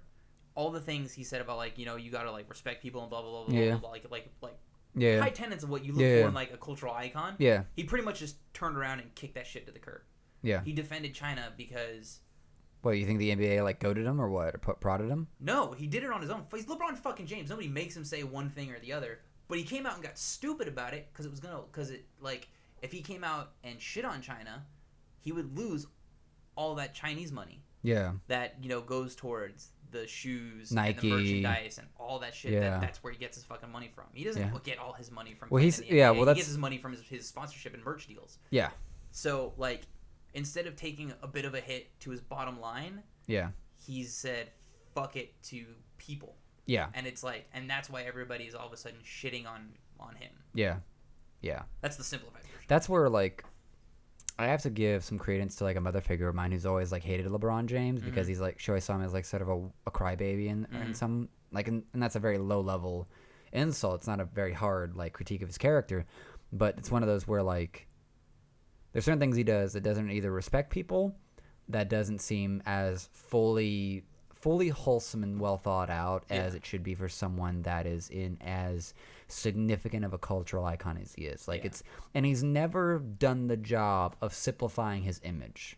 Right. Like Michael Jordan, from what I can tell, really simplified his image. He was a player and that's all, and he was a gambler and he didn't give a fuck. Yeah. Like that's it. Like Yeah. Michael Jordan is an asshole. That's very apparent, and everyone can like try to like guilt him, and he doesn't give a shit. Yeah. But LeBron gives a shit, but he's never nailed down the roots on his principles, and it kind of shows both in this and how like Well, yeah. he's like a star player, but he's not a Colin Kaepernick, because Colin Kaepernick is like Colin will be remembered for like taking a stand forever. Right. And LeBron will be more forgotten Yeah. by by general history books. Like he'll be remembered as one of the greatest basketball players of all time. And but that's that it. can get passed up. Yeah. Like, that's just statistics when you, at that point. So when you go through like general history books, they're going to highlight sports icons that had huge cultural impacts. Like history should be highlighting the social and cultural impacts that shape the entire thing. Right. The sports names are interesting to sports historians. Right. War taxes are interested for war historians. Right. Like that's a subsect. But if you're looking at general history, you need to be looking at the cultural movements and the icons like Martin Luther King Jr., like John Adams, George Washington, fucking, those people that have standout effects on how the country, the culture, the tribe move. And LeBron's just pussyfooting. Yeah. Well, I mean, or just shitting all over it. Well, that was like Muhammad Ali, dude. He came back. Oh, there are fights that people wish he could have had to prove that he was the best in the world. There is no wish, dude. Muhammad Ali, I did like 6 reports on him between elementary and high school. Muhammad Ali is the greatest fighter in the history of the United States. Fuck Mayweather. What about Tyson? Tyson's story is goddamn baller, man. Tyson's story is goddamn. I'm gonna be honest. You put Tyson up against Ali in both of their primes, I'd probably give it to Tyson. But Ali was a quick dude. Like it would take Tyson a minute. It'd probably take Tyson a good 3 or 4 like solid hits to take him out, but you'd have to hit him first. Yeah. Because if I remember, Tyson's a big dude. Yeah. Ali wasn't that huge. Yeah. But he was quick, and that was his advantage. I think because I listened to like Joe Rogan nerd out about this with other people, is that like Muhammad Ali he was this contradiction that he was a sizable dude, but he was so light, so swift. Like there was no catching him. Dude, that float like a butterfly line wasn't no joke. Yeah. Dude, well, I think I saw like a little highlight of it, and I've never seen an athlete that just was sort of like floating along, like had the bounce, but just was floating around the ring without like a care in the fucking world. Yeah. Just like Yeah. Like it's like there's like a barrier around the glove from the opponent, and he's just like glazing it every time. Just yeah, no, but it's like all he stood for his principles. He's like, I'm not gonna come back from a war, or like when I came back and won these medals in the Olympics, and then come back to my country, and be disrespected. Yeah, and then he took his medals, he chucked them in the river. Like, he's like, these mean nothing if I go out and show I'm the best and like represent my country in the Olympics and like come back with gold medals, and I'm still gonna get talked to like this. Yeah. Are you kidding me? Like, no, he was done with it. Like, he couldn't. That's one of those where he turns into like a Muslim anti-American in a way. Yeah. And it's not too surprising. No, and it's not that he turned anti-American. He was just anti the current state of America. The state of affairs. Yeah, because that's where I don't wasn't gonna have it. I think you go to the Olympics for your athletic reasons, but I think for him there very well could have been a measure of like American pride. Well, I think for the ideals. Anybody's gonna go. They're like, I'm representing America right now. Yeah. Like even in the current state of America, people are just like, I'm here to represent my country against the entire world. Yeah, like that's the ideals. Thing I'm good at. Yeah, that's the ideals of like World Cup and also like the corrupt thing that is the fucking Olympics. So that's where LeBron's just got a lot of fucking work, and unfortunately I don't think he cares enough or has the balls to like hit on hard principles and actually drive them home. No, because he's too afraid of his bottom line. Yeah, and that's the thing. Well, we're going back to like the greed-based culture thing. Yeah, and that's exactly what it is. He's too afraid to see that bottom line shrink even a little bit. And here's what's going to happen: it's going to now in the West. Yeah, it's not going to be. But like, it's a question of like, how much does that significantly affect it? So like, at least in the Riot world, in the League of Legends world, if NA goes off the fucking map, Riot's just fine. Yeah, because of like China and also Vietnam's a huge rising region I think Vietnam actually probably has a bigger player base than China. Well, the East is huge. Like, yeah, no doubt. I mean, China's 1.5 billion people. Yeah, like, but alienating an entire section of the world isn't exactly great. Alienating like the second biggest economy in the world is not a good call, especially when the NBA is as popular as it is in America. Well, that's the thing. It's the NBA. The NBA is that the most defended China and then reneged on that. Is like, no, we're going to defend the guy who said this, and then LeBron came out and is now like, he's on the other side of the fence. Yeah. So it's, and I'm not huge into sports, so I'm like probably wrong in some of the ways I'm saying this. Like, whatever sports, yay points. I love how you're always looking in that corner. I'm watching her play fucking Overwatch like passively while I'm doing this. I'm just like I'm like I just see some shit going on and I'm like, ooh, what's exploding? But yeah, so now like LeBron is the one guy on the other side of the fence against the whole league, and like even the commissioners came out and said we might not agree with what he said, but like not the coach who said what he said or whatever tweeted out. He's like, we might not necessarily agree with it, but we're not going to stifle his right to say the things that he said. Yeah, and that's that's what America's about. Yeah, that's a solid Western ideal. Like, so when China's like, we want you to censor this guy, they're just like, you're not America, fuck off. And if even then, like, they wouldn't do it. Yeah. Like, it's just... Shut up, Winnie the Pooh. Oh, God, I love that shit. Did you see that? It was like, Ping has lost his hair, help him find it. And there's all these cutouts. Dude, all the Winnie the Pooh. Dude, I'm sorry if I always think about like if China invades, John Oliver's like the first one to die. Like, dude, if China invades, it's gonna be a mess. Like, I'm hiding in a hole probably. Well, here's an interesting thought. Like, China does have like 1 billion people. But you also got to think how many of them are actually going to come over, though. Well, how many of them are actually going to come over? How much of them can actually organize it? And how many of them are going to be willing or fight or whatnot? But also the fact that, like, you got to think about how many people in America are armed. Yeah. You got to think about, like, the full, like, 90-some-odd% of the full population of America is armed. Well, so, I mean, there are enough guns in private households to equal that. Yeah. But you got to think. How many of those are one guy who owns like 35 guns? Yeah, that's one guy with 35 guns isn't going to do shit because he can only hold one of them at a time. Unless they're pistols, in which case he can hold 2 of them at a time. Good for you. That's not going to do us a whole lot. First off, asshole, they know how factory lines work over there. They'll get in line and he'll take them off one at a time. Like, you know how this is going to go. I'm just saying, like, share with the rest of us. Are you looking for a hand out there for a Glock there, bud?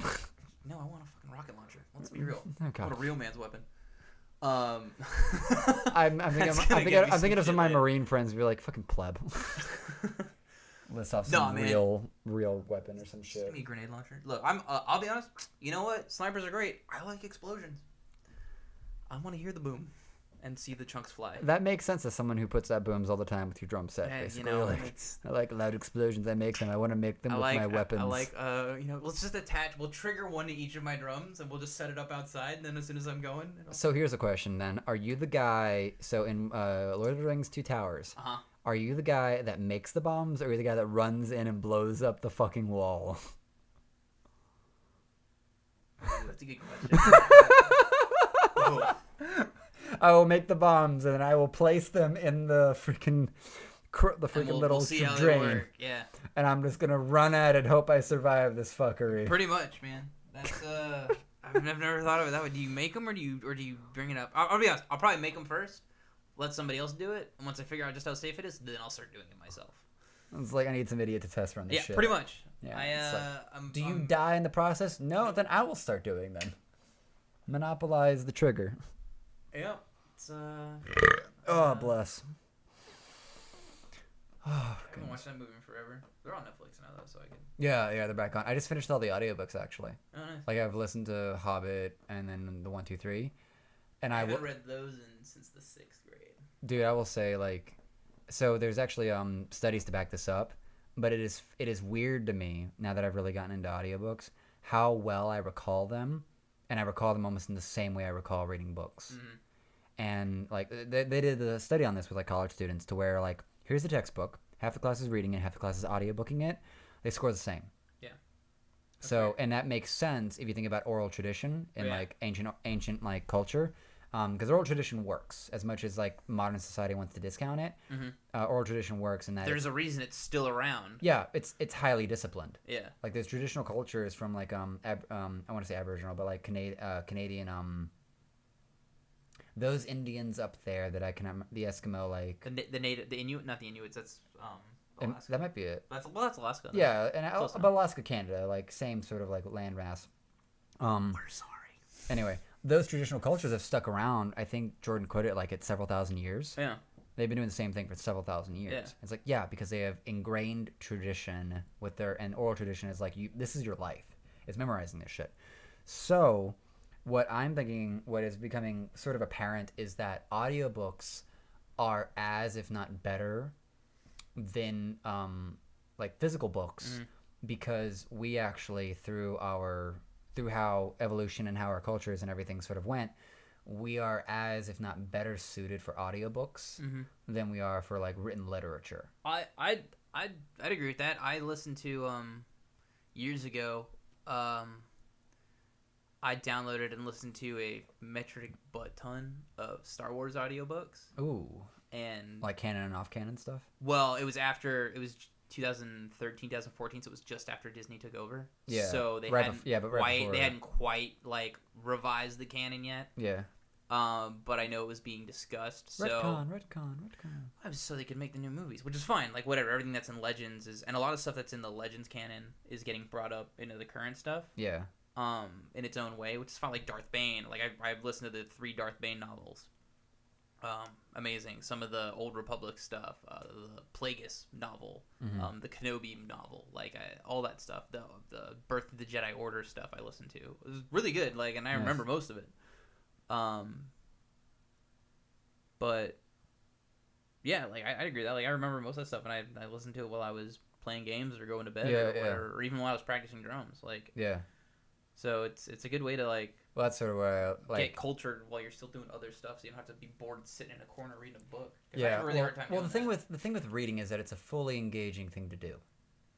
Like you're doing that, you're not doing anything else. Well, I'm that guy who has to read the same page 18 times because I forget it, or I'm just my eyes are just going over the page, but I'm not retaining any of it. Yeah, I know what you're talking about. Where you're just like, I think sometimes you feel like you read that page.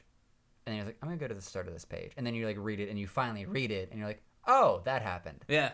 Or like, you just like, or you don't go back and you keep going like, wait, what? And you go back, oh, that's the paragraph I apparently skipped. Yeah, or like I'll go to bed and wake up the next day to try and read and it's like, wait, how did we get here? And I'll have to go back and reread the whole last chapter because I just fucking autopiloted my way through it. Yeah. Yeah. It's like when so- you're driving and you're like, wait, where'd the last 5 miles go? Basically, like I somehow missed the fucking airport. Yeah. I'm in freaking Boggy Creek.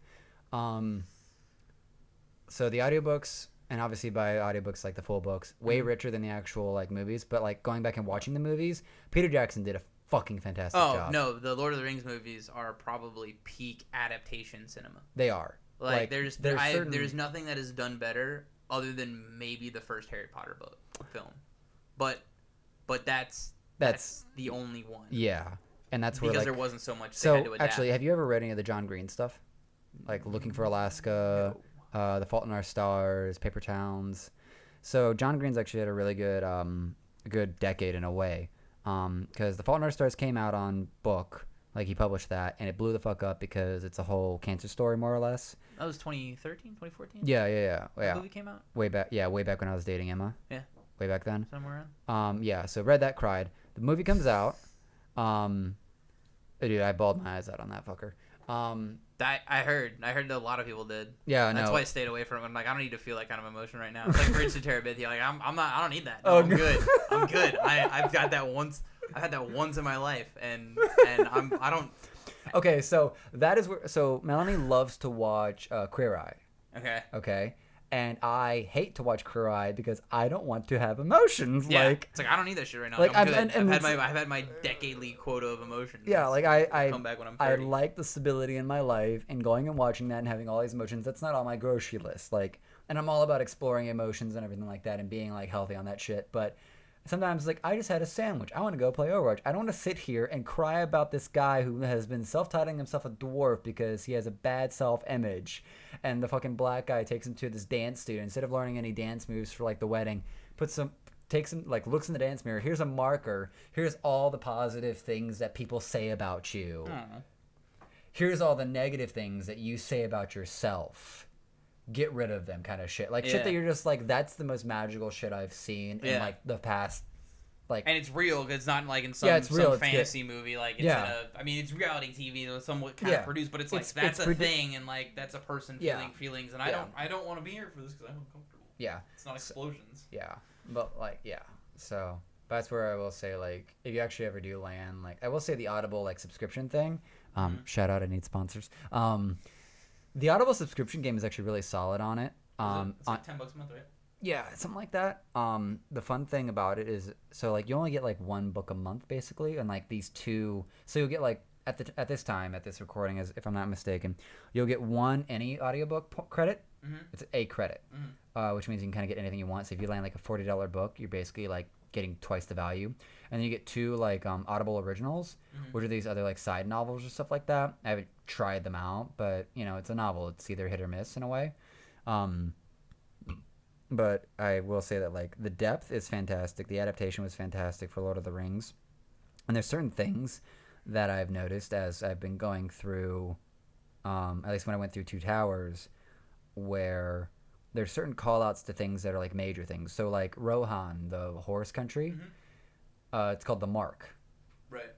And if you've read it or you've listened to it, you know that. But there's only one little reference that Peter could actually pull in. It's when Aragorn calls out to like the horde of the batch of horses, the batch of horsemen that run through while they're chasing the Orcish that have Merry and Pippin. Yeah. And he's like, "How are things in the Mark?" Yeah. And I like, because I had subtitles on at the time, I was like, "Yes, they said it. They said it. Yeah. We're good," because I know there's like a limited fucking bandwidth on this thing. Yeah. To be fair, like to those movies, there's a lot that goes on in those books, and it's a lot of it's introspection. Well, Game of Thrones is like that. Like, there's a whole abortion side story. Yeah. With, like, Littlefinger and shit that I was told about. Like, Game of Thrones is on my list of things that, like, once the hype is... Because I am actually, like... I don't self-identify, but I'm kind of hipster in my taste of art. And I think it, unfortunately, comes from I'm always late for stuff. Right. And that's where, like, with the MCU is the only thing that I fully committed to at the time. They're like, I need to see it when it's in theaters. So, like, sit on the hype train. I did, and we did that with Stranger Things, too, actually. Was it 2? No, 3. Like 4th of July. Yeah. We heard fireworks. Oh, we watched all of Stranger Things 3. Stranger Things. Yeah. Yeah, dude, I was like that with I was super hipster about like Doctor Who, because because I watched it all the time, like 2005, like after the reboot of it essentially. Yeah, when it had the I watched it all the time when I was a kid. Yeah, the one that was the darker tone. Yeah, well, it was the continuation, but they brought it back in 2005, and then people started really getting into it in like 2010, and I was like, I tried to get you people on this for the longest time, and you all fucking made fun of me for it. Fuck off.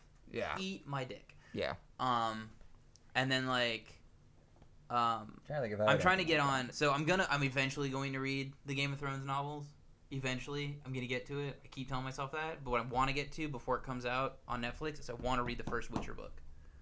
The Witcher book. The first one. Because that's what actually defined the game, and then also the TV series is coming, right? So the books came out. I think at the time before when the games came out, I think there was only like 5 of the novels at the time. The games are what made the novels popular. Yeah. Not the other way around. Yeah. And the author of the novels hates that. He's so mad that the games made his novels popular. So like he's the one who's like creative producing the TV series. The TV series. With Cavill. So I'm a little hesitant about it because it sounded like because the games are really good. I didn't play the first 2. I got the third one like 3 years ago when it was on sale in the Xbox Live Store for like $10. And I'm not super like anyway like deep into it. I'm like level 9. But it's a game. It's like if you wanted 100% it, you're dropping like 800 hours into this game. Yeah. And that's the only thing that's kept me like out of it is like I'll play it for a little bit. I'll play it for like 2 weeks, and then I'll like dip out, and then I'll go back for like a little bit of time, and then I'll dip out, and then I'll go back, and it's like, but I'm only level 9.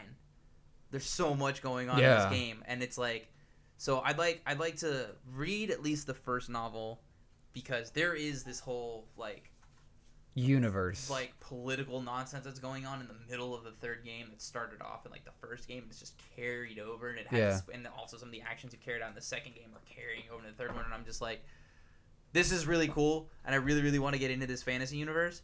But Jesus Christ, I'm gonna need y'all to. I need the clip notes to some degree. But it's like, huh. See, it's like, and there's things in the games that aren't the same that are in the book. So like, I want to know what's coming from where and going into the show, because the trailer they put out looked really, really good, and it looks really cool, and I really want to get into it. Well, I did see a read that basically like the Witcher series is going to be it's not a rehashing of the universe, but it's going to be original IP basically in terms of the storyline, because the Closer Look, which is a YouTube channel that I've really enjoyed, because that guy is very good at I've seen bits and pieces of that. The Closer Look, he does fantastic analysis for writing and everything like that. But he did his own analysis of why video games never adapt to movie well, and it's because like every person has an individualistic and different experience of the video game. That's where they had like the Hitman movie, but like, 2 Hitman movies, but it's like you have a character that has no personality. Yeah, there's no real narrative. Yeah, and you're gonna have to force one on to make the movie to have a story. But everyone else that's played this game has had their own unique experience, and there's no way to sort of make everyone agree on it. Yeah. As opposed to like The Witcher, it's its own original fucking story. It just happens to be based on these books. And so like when I hear that they're about to make an original story with the writer involved, which could be really awesome or really bad, I'm hearing, the universe is going to keep going. Now it's in a movie form. Well, that's what they did with that could. So here's an interesting thought. The Assassin's Creed movie. What did they do with that? Because that flopped. So, the Assassin's Creed movie is an individual story in the Assassin's Creed universe. Instances of that movie are referenced in Origins, in the game that came out afterwards. Like the Odysseus one? That's the one before, the Egyptian one. Oh, okay. And the Odyssey came out. So so let's organize my mind for this. It had Assassin's Creed 1. It had Assassin's Creed 2 and 3 had Ezio in it, right? No, so it was 2. So 1 had Altair. 2 had Ezio, and then that had 2 subsets after called Brotherhood and Revelations. And then 3 came out, which was the American Revolution. Yeah, that was. Then 4 came out, which was Black Flag, the pirate one, which took place before 3, because it takes place with the main character's grandfather, who's the pirate in 4. And then you had Syndicate, Rogue, and Unity come out, not necessarily in that order. I can't remember exactly. I think it was actually. Were those all mobile games, or were those main consoles? No, those are all console games. Syndicate took place during the Industrial Revolution.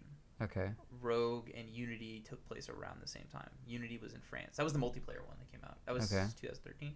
Okay. And then they took a couple years of a break, and then Origins came out, which was the Egyptian Yeah, one. the Egyptian one, like the And beginning of the entire the syndicate. order. Yeah.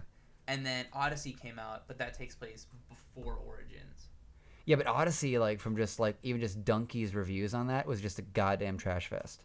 I don't know. I didn't play Odyssey. I took Odyssey off because I'm gonna wait for the next one, and I'll probably play that one. Yeah. Just because like they said they were gonna start waiting in between releases. Yeah. And they did that once. They gave us like a 3-year break before Origins came out, and then Origins came out, and the next year they did Odyssey, and I'm like, cool.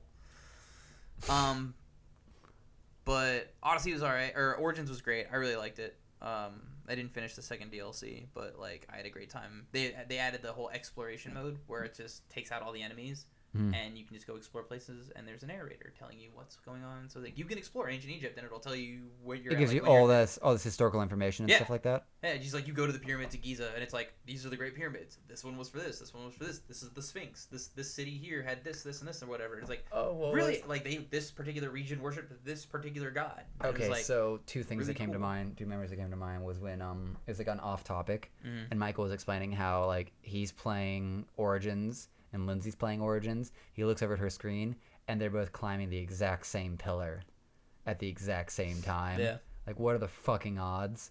The other thing I thought of was that, like, there was some Tumblr post or something like that where this kid was able to translate this Italian line, like, in his school. I was like, who the fuck taught you that? And he was like, Assassin's Creed. And it's like yeah, dude. It's like the rest in peace line every time you assassinate, like, a high-profile character. Yeah. In the Ezio trilogy? Yeah, it's just like, and that's where, yeah, I think someone like John Green or someone pointed out that like video games are like the next best way to do education.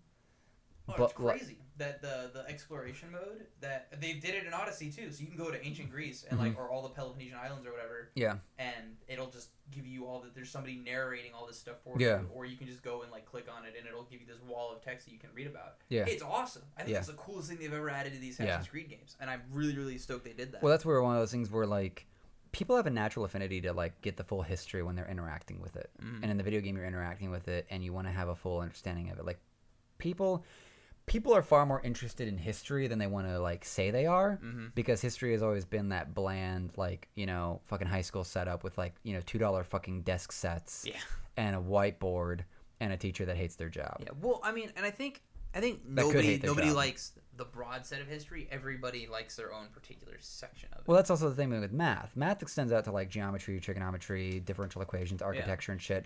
And I've had teachers say how like they had that one student in their class who just was balls sucky and just uninterested. There's one chapter on architecture and they just light the fuck up for like that month. Yeah. And then they go right back to it. And you just sit there and you know, like, that guy will learn everything he needs to know when it comes to architecture. Yeah. But unfortunately, how this system is set up means that he either has to learn all this shit or he's going to be a failure in society and you know, go down a dark trail when he could just go off and, like, you know, design fucking buildings out the ass. I mean, that was like me with music to a degree. Like, I just got so enthralled with well, you found your shit and you just left it all behind. Yeah, but dude, it's like I probably would have done a lot better if I had sat my ass down and really, really dedicated myself to learning a little bit more jazz and a little bit more like backbeat stuff. Like, yeah, I can sit down and throw down a backbeat with the rest of them and play in a pop band if I really, really had to. But like, I hate that shit. I hate doing it. Yeah. I mean, to be fair, if like somebody called me up and was like, "Hey, we want you to play for Taylor Swift or Katy Perry or whatever the fuck," and just lay down a backbeat for 3 hours. I mean, I'd do it, paycheck, fuck yeah, let's go. But I probably wouldn't. You can't make that your full-time thing. I wouldn't enjoy it so much. Yeah, that's like I'd be like I would for a little while, and then I'd get tired of it. Yeah, it's a one-off contract. Whereas like if I was able to like, God forbid anything happens, but if I was able to fill in for Blink, I'd do that in a heartbeat, and I would never be bored. Yeah. Well, because you have this fascinating life to where like you know what you want to emulate. Yeah. Because I'm curious what's sort of like what's the most attractive thing about Blink to you? Is it just like their music style, how they write it, the level of execution? I don't think it's one particular thing. I mean, I think because I started hardcore listening to Blink when I was like 16. Yeah. But like I grew up with it, skating in my neighbor's driveway, and my friends would bring over we had like Green Day records, Blink records, Newfound Glory, Pennywise. Yeah. Like back when you would get those mixed CDs from like magazines or like Pizza Hut or whatever. Yeah. Like that kind of shit. Like Tony Hawk's Pro Skater. Like my friend got the soundtrack. What was it? You could take that disc, put it in your CD player, and it would play the soundtrack from Tony Hawk, and we would skate to that in this fucking driveway. And I was like, fuck yeah. So that is so lit. Like that is so fucking lit. That's my introduction to punk rock in general is really Tony Hawk and then skateboarding to my friend's driveway. So there's a meme I saw or a tweet on like just scrolling through like Facebook or IG was like Tony Hawk's Pro Skater did more for pop rock than pop rock did for itself. Yeah. Like I've seen something similar to that where it's like Tony Hawk's Pro Skater did more for music than the Beatles, and I'm like, absolutely. Like especially in my life. I'm sorry, there was so much about like just that first drop down, level 1, and you're just like hearing like Goldfinger or something like that. Yes. Oh my god. My old roommate just had that playing one day, and I just like walked into the hallway, and I like went to his room. I was like, "What the fuck are you playing?" He's nobody hears that song and gets mad. No, everyone hears that song and they just start crying in joy because they haven't heard it in like 20 years. It's such a good song. Like that whole soundtrack is just was like, "Here I am doing everything I can." I was like, "Oh, it's just so dude, that you can record's pretty good too." Correct me if I'm wrong. You can hear the skateboard as you're just like going through pipe rails and everything in your ears as you're playing that song in your head. Like you can't not have like the video game skateboard. Dude, I had it to where I would put that song on and I would do my trick set like time to the song. Like it got to that point where I was busting out 200,000 point combos to the beat of the rhythm of the song at like fucking 10 years old or whatever. Jesus Christ, man. Whatever that was. Yeah, man. We would crowd into my friend's bedroom. There'd be like 8 of us in there, and we would take turns. One just player trying to top combo. Yeah, one playering in the warehouse, and Tony Hawk won. Just trying to hit who's got the best who can hit the highest number combo. Yeah. Just pad and paper on the side. Just like Mike's got 200,000, Steve's got 250. Like, yeah, it was something like that, dude. It was crazy. Dude. It was. But that's my introduction to punk rock. So like, I think it's like one thing in particular that drew me to Blink, but what kept me on it is just the drums are so much fun to play. Mm-hmm. Like, I can enjoy listening to Green Day, Newfound Glory, Sum 41, and I was playing those songs all the time coming up, but like these days, like I don't run through it anymore. Like I'll run through Blink tracks all day because they're challenging in not just like. Do you think that Travis wrote the drums to be like mechanically challenging for him in a way, like not mechanically challenging, but like something that wasn't gonna be a backbeat? No. Who wrote the drum set? Did he write the drums? He wrote all the drums, but he just did it because like that. That's how he wanted to play the song. He wanted to make. So when he came into Blink, all the songs sounded the same. Like if you go back and listen, like Dude Ranch, Cheshire Cat. The drums are pretty much the same the whole record through. Yeah. Like 90% of them. Yeah. And he was like, I'm not doing that. So he came in and he wrote like in Dysentery Gary, like there's a bossa nova beat during the bridge of the bridge or the pre-chorus or whatever the hell. And like he just was all about the creative aspect of actually how the drums. Well, he helped arrange this shit. So like you know how like Adam's song is a lot slower, like all the small things is like a steady rock song rather than like a super fast punk rock song like Don't Weed or Don't Leave Me or the Party Song. Yeah. You know, so each song is different. And he kept that up his entire career. I don't think he has 2 songs that are the same. I can really respect that as just a consumer education. But what I remember distinctly when I had a summer when I just downloaded a bunch of tracks off of someone's iTunes when I was at this camp, and I was just mowing lawns like all fucking week, is that I could always tell I was listening to Metallica because they had the same sound every fucking time. That's another thing I hate about, or I really appreciate about, Blink-182, or Travis in general, is that he swaps out drums for different songs. If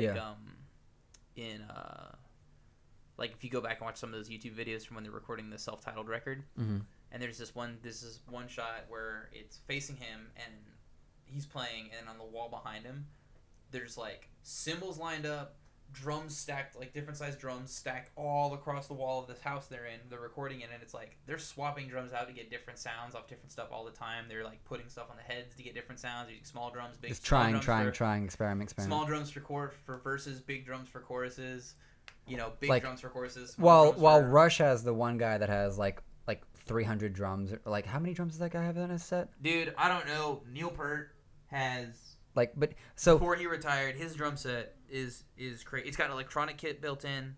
It's But, like, nuts. while I Neil- don't understand how it functions. It takes a whole day to set up. oh yeah, while Neil Peart has like that giant drum set for like everything, Uh-huh. like, and I think he can do the same thing. But there's a certain point where Travis in the recording side of it has explicitly, and Neil Peart likely could do the same thing in recording, but Travis is like going through on the experimentation of like, no, we're gonna have the fucking like library of drums to just experiment our way through. Well, and to a lot find of like that, a fantastic. a lot of that was their old producer was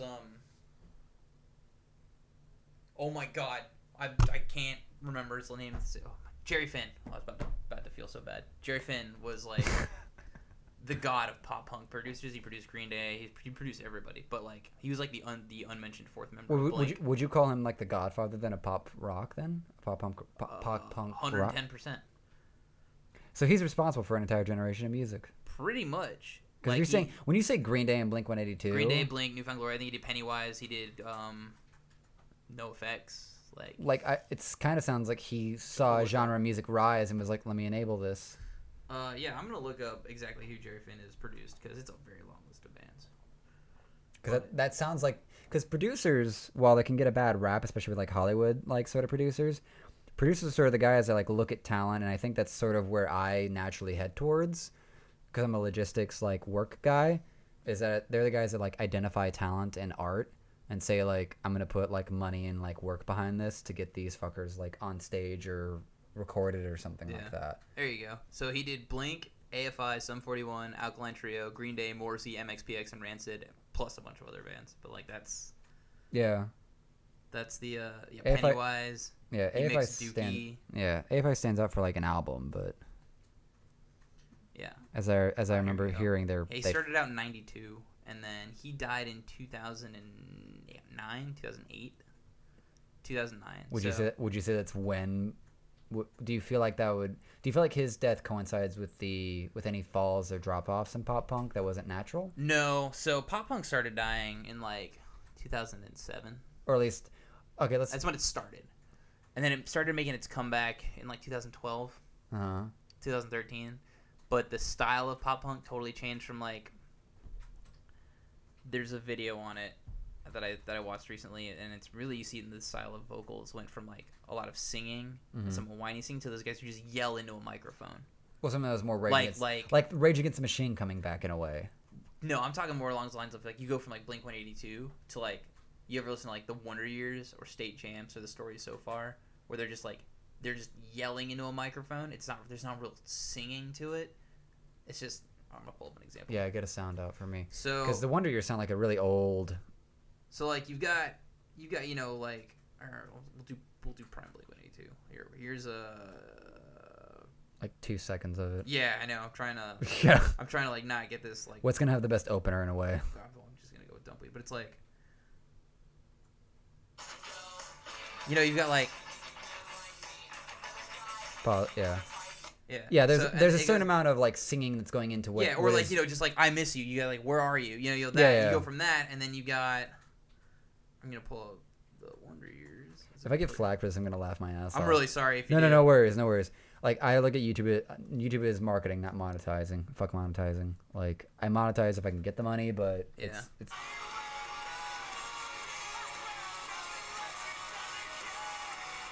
Yeah, and they're just like. I know what you're talking about there because I remember hearing that from other bands I can't name right now. 4 Years Strong is a prime example. I think we're getting to the point where A Day to Remember was maybe the start of that, because there's very little singing he actually does. Yeah, and it's. Well, I remember when A Day to Remember blew the fuck up like in 2009, 2010. Yeah, and I was like trying to explain to like I could hear it at the time, especially with how what was their first big fucking track, first song? Was it We Came to Bomb the Panhandle or whatever? No, that's a big one, but it was the other one that was like their first big pop hit, I think. Cannot remember it for the life of me right now. Well, you got to be more specific. I could probably name it for you if you told me what it was. If you start naming off top tracks, I might hit my head. A Day to Remember. Like, I know there's like The Downfall of Us All. Yeah, that's the other one. I listened to that, and I was trying to explain it to like my friend Jason, because his girlfriend at the time introduced us to him, to Data Remember. I was like, this had elements, at least now that track opened, so that was like my first impression, so that lasted probably longer than it should. But I was like, this is like Slipknot plus Blink-182 in my mind. That's really the turning point. Like from it's a singing different, into yelling. It's a different metalcore. He is. Would you call it a different metalcore? Because like I under honestly wouldn't call it Data Remember pop punk. I really wouldn't. I would call them punk core almost. Yeah. But I wouldn't call them pop punk in the least bit. Like those core bands like Under Oath or something like that. Well, I mean, like you've got a Day to Remember, 4 Years Strong, bands coming out doing like easy core these days, like My Friends and Settle Your Scores.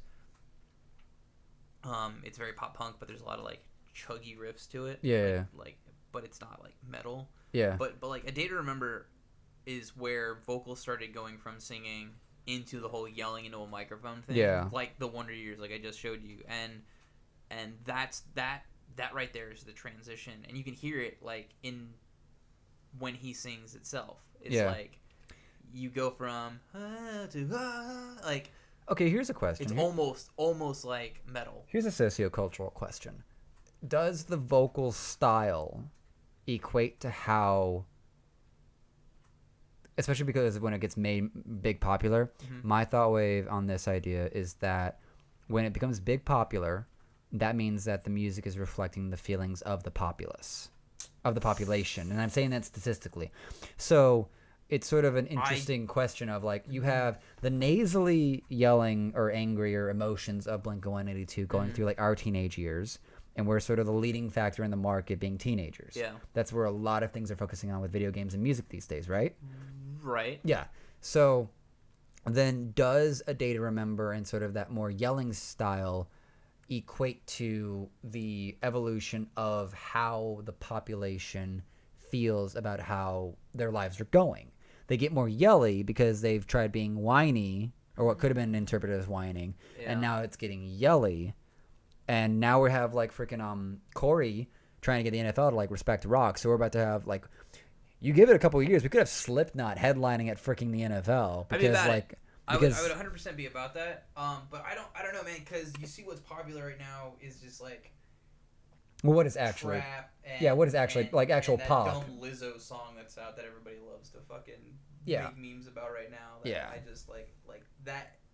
You're looking at that and like that's what's popular. If you want to go like that, it's like. Well, it's actually in pop culture.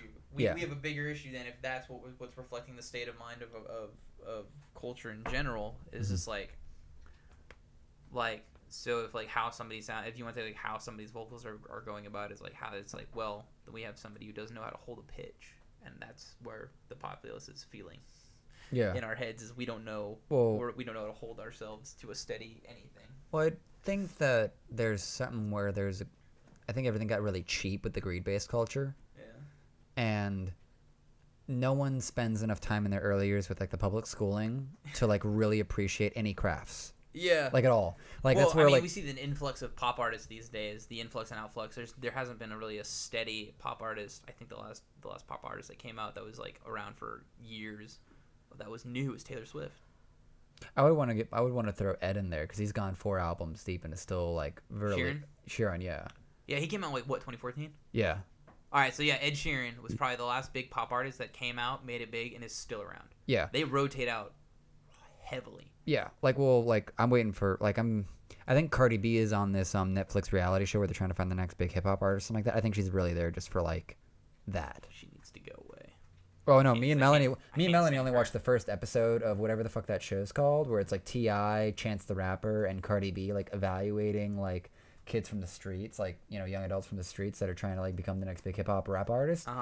And she never has anything of substance to say. Yeah, well, I mean, when you brag about raping people to steal or like drugging people to fuck them to steal their money, you don't really have a leg to stand on in terms of like substance anything anyway. Yeah. People are like, well, she was just trying to get by. Yeah, but if some guy did that, y'all be raising a fucking pitchfork. Like, mom. That's where it's this. So like, get out of my face. The biggest joke is that we want equality, but it's more of like it's actually they don't want equality. They want power grabs. Yeah, it's people don't want to see what it's. What was it? There was a line for this. There was a line for this. There was a line for this where someone's like, "You don't want to be. You don't want to be equal. You want to be. You want to have all the privileges of a man, but don't be treated like one. Right. That's it. You want all the privileges of being a man without being treated like one. And I'm gonna be honest. That's probably the vocal majority of the shitty version of feminists that are out there. Yeah.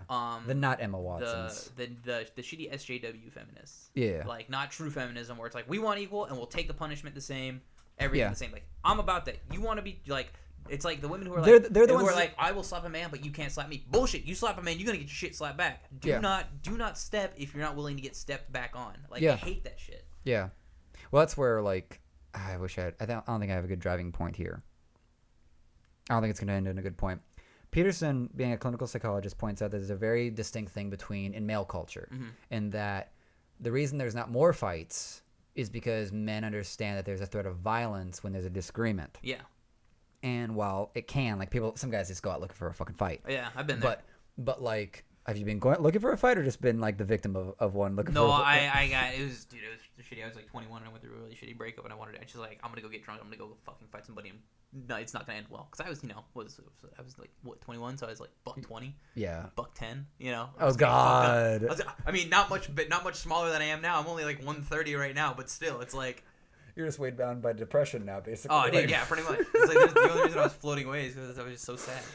But like, so the thing that Jordan wanted to drive on when he was talking to, I think, another clinician in like a podcast was that dynamic doesn't happen between men and women, because there's not there can be a threat of violence if it's like an irrational like guy, but in a standard like if it's a standard deviation or it's an average guy versus an average girl, and there's a disagreement, and the average girl turns out to be like, feminazi extreme, the average rational guy has no counter to it, because the next step would be violence to communicate differently. Because I think people always put violence in this bin of trash, and they don't, when like there's too many obvious examples of guys getting into physical fights and walking away best friends. Yeah. There's too many stories of that. And there's too many things where like we are trying to pretend we're higher than we are, when it's like, no, we're still fucking monkeys here. Yeah. And there's a reason that like letting kids have their fights, or like the old thing where like cops would just stand there and let kids have fair fights in the streets. It's like, sort your shit out. Yeah. Either you're going to talk it out or you're going to fight it out. Yeah. There's not enough of that these days, because everybody's getting all butthurt about everything. Well, no, everything got too motherly. Everything got way too motherly. Yeah. And there's this weird thing. So you know how there's the like in the toxic masculinity in a way where men would asshole father figures or husbands would like hear a woman's tuition and say fuck off with that. There's no basis for what you're talking about. The reverse is happening now, where there's something in the intuition of a guy, of a man, of a father to say, let the kid get hurt, let the kids fight, let the kid explore. And we're only now getting like the beginning of sciences and psychology that is able to basically look at like the overmotherly things of being too healthy, of being too clean, of being too safe. Yeah. To where like our immune systems are shit out of these kids. Yeah. We don't have any good conflict resolution. No one knows how to have one-on-one conversations or, socialize. Yeah. Because the technology is too addictive. And so that's where like these one-on-ones, like what we're having right now, are gold. Right. And a lot of the kids from our generation, or even like sort of the Gen Zs, are seeing where like, hey, Facebook and shit, hyper addictive, doesn't add as much value as you would think. Right. As we all sort of thought. And I feel there is because I always feel like I'm trying to sense the next step. I feel like there's something that's going to revive old customs of communication and existence that will help balance it, but is going to help realize the value of... Well, it's going to be the great big internet bubble of 20 whatever. And what's perpetuating that, or what's going to bring it on faster is take dating apps, for example. Well, yeah, who's not on Tinder, Bumble, Hinge? I didn't get on any of them. I didn't get on any of them. Whatever. But you're shacked up. I mean, like you look at how many people are going out to a bar. You don't see squads of guys going out to a bar without one of those things on their phone at any point. Yeah. But that's how where they're everyone's gonna look for somebody, because it's like. But there's a certain amount of that just makes it and it'll take people. It takes people a time. It could probably take some of those young people a decade to figure it out. But they're just like, they are turning themselves and the people that they're looking for into just products. Yeah. And it takes away from things that they really want. At least they'll eventually really want. Like I'm mentally preparing myself for when I have kids and stuff like that, depending on how crazy they fucking get. Because I never really cared to get to the sleeping around idea. Like, I could never do that. I have been far too, demisexual. Good for you. And yeah, I'm not. I'm not knocking that at all. Good for you for not being a man whore. I had a year of that, and boy, let me tell you, it's way too much effort. I think that's what I usually hear. Either they're really good at it. They're really good at it, but it's a very complicated good at it because there's so much to fucking process. It's so dumb. So, what was it? Good old 2015, 2016. I feel like that good for you that you just gave me was like, I wish I would have done what you did. No, dude. So that's my issues. I don't have, I didn't develop, every other teenager going out and fucking around with everybody in high school. Yeah. I was too focused on fucking playing music. I gave fuck off to my friendships. I had 2 friends in high school, and all I did was band. Go home and just drum. Yeah, that was it. I didn't start going out and my going out and socializing is going to shows. Yeah. Where I interact with 2, 3, 4, 500 people at a fucking time. Yeah. It's stressful as fuck because I still have that. I've developed myself into social anxiety. Yeah. Through isolation. Through that isolation. So it's I go and I do it, but when I'm done doing that and glad handing and everything and not saying I hate doing it, I love meeting all these people and it's really, really great, but it's super emotionally exhausting, and at the end of the day, the next day, I'm just dead. I'm fucking dead the next day. Yeah. I gotta sit in. There's certain parts of it that I think are okay. It's the fact that you isolated yourself so hard, and I think that's the problem with the social media aspect is that it isolates people so hard that they get this social anxiety, which the older generation wants to call bullshit on, and I agree on the bullshit to an extent. Yeah. It's that, you know what the fucking problem is that you don't make your young kids 4 years old or younger, or even just pre-10 to we're going to put all the fucking devices away. Yeah, dude. And we're going to go out to social events and we're going to talk to people. And the big fucking problem there is that the rest of the fucking population isn't fucking doing it either. I mean, when we were young, it wasn't that big of a deal to be playing fucking PlayStation or Nintendo all day because you had 10 other people in the room with you swapping out. Yeah. These days, and to an extent these days, now that the internet's a thing, I can sit in my room, and I got into a big ass argument with my ex-girlfriend about this. She's like, you don't ever want to go out and hang out with people. I'm like all you do is sit and play video games all day. Yes, I'm in my room playing video games all day. However, I'm connected with 10 other people across the fucking planet. Yeah. And that's a different kind of interaction than going out and interacting with people, but you're still interacting with people. Yeah. It's still there. It's not. It's still no. I'm not sitting there punching my friend in the balls so he fucks up on this next corner in Pod Racer. But I've got to win this one to win this bet. I'm not sitting there going, nope. But it's. Oh my god. But it's piece of shit. I was 8. Fuck off. But oh my god, that's fantastic. But you didn't screen look at Halo? Come on. No, so there's different dynamics going on in these interactions these days. But if some kid's 4 years old on their fucking tablet, put that shit away and either get a Nintendo system where this kid and 5 of his friends can sit around and play the Nintendo. Because thank God Nintendo's one of the few people still doing split screen or TV couch centric. That was a problem that I found when I was getting to when we were trying to get into the Let's Play level of the production for Pseudo, is that I have to actually go into Steam and hound these games to figure out if it's a split screen or a top down design. And fuck that, dude. It's so dumb.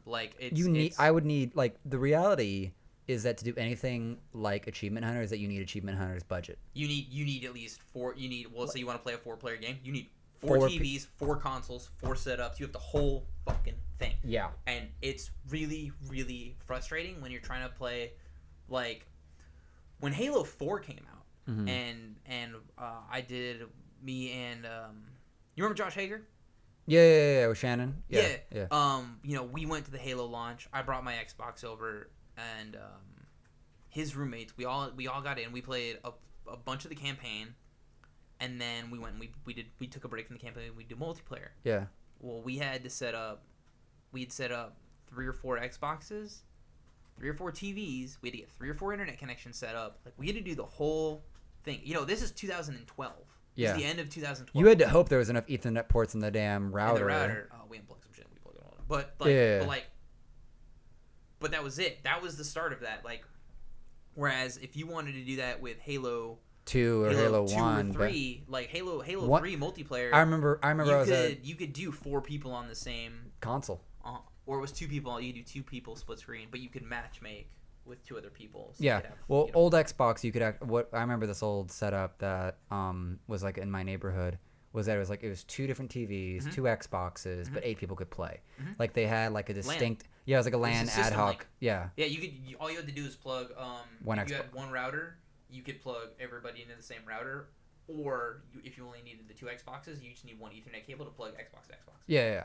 Like, and I think that the gaming industry just decided like, well, if we get rid of that option, then now they have to buy more or some shit like that. Well, maybe. So part of it is just limitations. A lot of people want 1080 60 FPS or 4K 60 FPS. You can't do that split screen anymore. Yeah. It's like that's why in Halo 5 there is no split screen. They couldn't give the players 60 FPS and split screen because the console has to emulate the environment twice. Yeah. It's just too much for even the One X can't handle that. And the One X is the most advanced console out there. Yeah. Like PCs have problems doing that. Well, unless you've got a less $4,000 PC. And like even talking like Overwatch, like if you want to play like peak Overwatch, you need to be looking for the highest cap of frames, like over 200, over like 300 frames per second. Yeah. Like, what level of processing and memory like do you need to build to split screen that level of fucking play? Like, it's huge ask. Yeah, and the thing is like, what are you gonna trade off to make that happen? So I mean, luckily with the next Halo, we're getting split screen back, but I think it's only gonna be up to 2 players. I don't think they're gonna be able. I don't think they're gonna do 4-player split screen. You might be able to do 4-player online match made split screen, and then do 2 people on each console. Yeah, 2 and 2. Yeah. But that's the big issue with hardware as it is right now. People want 1080, 60, or 4K, whatever, and they want split screen. It's just not within the capabilities of the hardware we have. Yeah. And at that point, we're looking at. I mean, I think the next generation of consoles will be the last generation of consoles we're gonna have. Before it might as well just all be computers. PC, yeah. Like, and then they're just gonna tag a logo onto it. But that's when the manufacturers are gonna need to get together and be like, what do we need to do? Combine our builds and put it out there as one universe, because crossplay is already a thing. Yeah. Like PC versus console and stuff like that. No, well, you've got Xbox players can play with Switch players can play with. I'm gonna use Paladins as my example. Xbox, PlayStation, Switch, and PC players can all play against each other right now in Paladins. Yeah. It's there, and when I swapped from Destiny from Xbox to PC, I was trying to learn mouse and keyboard. I went into that game with a controller and I was wrecking people with mouse and keyboard. So I don't know what this mouse and keyboard is better than controller crap is. Like I thoroughly believe that. Like I thought the statistics were there. I looked at it. I'm like, you have way more accuracy and control over yourself with a mouse. I went into that game with a controller. I would like spend like an hour doing mouse and keyboard, then I jump in with a controller, and I was wrecking fucking face. Yeah. With a controller. So take that for what you will, internet. But well, I will let you know, like some pro players when they play like Lucio, they play with a controller, or they play like half controller and half mouse, because like the whole 360 for like the mouse movement definitely, but for like sucks for movement. Well, I bought a peripheral from Razer.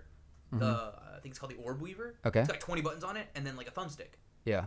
I put the thumbstick to WASD and like the individual movements in between, like the corner movements as well. Mm-hmm. It's great. Yeah. And everything's out here. I've got all the buttons I need right here. And then, like the 4 other extra buttons on my mouse. Yeah. I don't need to touch the actual keyboard. Yeah. No. Magic Use Fly, a YouTube content creator now, a Twitch streamer. He actually basically explained like why he has actually never played League of Legends with a keyboard because he had an editor's mouse. So like the one mouse has keybound everything he could do: flash, ignite, QWER. Like he never has to touch a keyboard. And I've had that wish listed on my Amazon for like 4 years now, but That's why I'm super excited for the new. Well, I play with the Xbox Elite controllers. It's got the paddles on it. Oh, okay. My thumb. So I have A, B, X, and Y put on the paddles. My thumbs don't ever leave the sticks. Nice. Yeah. So like I've got shoulder buttons. I realized that like playing something recently where like it might have been Gauntlet or something like that. Mm-hmm. But like my need to like jump over my right thumb between the buttons and then the right stick was just so jarring, especially when like with Gauntlet, in order to aim you have to be pushing like the right joystick and is the it right the top down or is the it's a third person? top down Gauntlet, yeah. So like you have the whole 360, and I had this issue where like how I would make first contact with the right joystick would just fuck up my ability to aim like my spells as the wizard. So I'm just sitting there just like throwing like a firebomb in the 180 direction of where I want to go, and I was like, well, I'm about to die to zombies. Like, fuck me. Yeah, dude, I'm gonna be honest, dude, that 150 I spent on that controller back in 2015, early 2016, whatever it was, I've had the controller for 3.5 years now. Yeah. Like, it's great. It started fucking up on me the stick drift over the summer, or early this year. Yeah. I brought it in the Microsoft store. They just gave me a new one. Fuck off. Like yeah, because it was such a prevalent issue, and they had stopped producing them because the second one was gonna come out or gonna be announced or whatever. It comes out I think next month. I need to pre-order my version 2 actually, but yeah, dude, it's great. The hair trigger locks, the whole thing, like 100% worth the $150. I think the controller game is like getting up to where it could actually beat like mouse and keyboard, because mouse and keyboard is actually like very limited in terms of at least the keyboard aspect. Well, you have to be able to move across. It's just huge. Well, there's a lot of the thing about like with keyboard, and actually WASD was created by like a Call of Duty player or something like that. The thing with like the mouse and the keyboard aspect, at least, is that you have an infinite number of buttons to press, more or less. Like there's not an infinite number. Yeah. But like you have this awkward reach setup that's not as ergonomic as like a controller is supposed to be designed for. Right.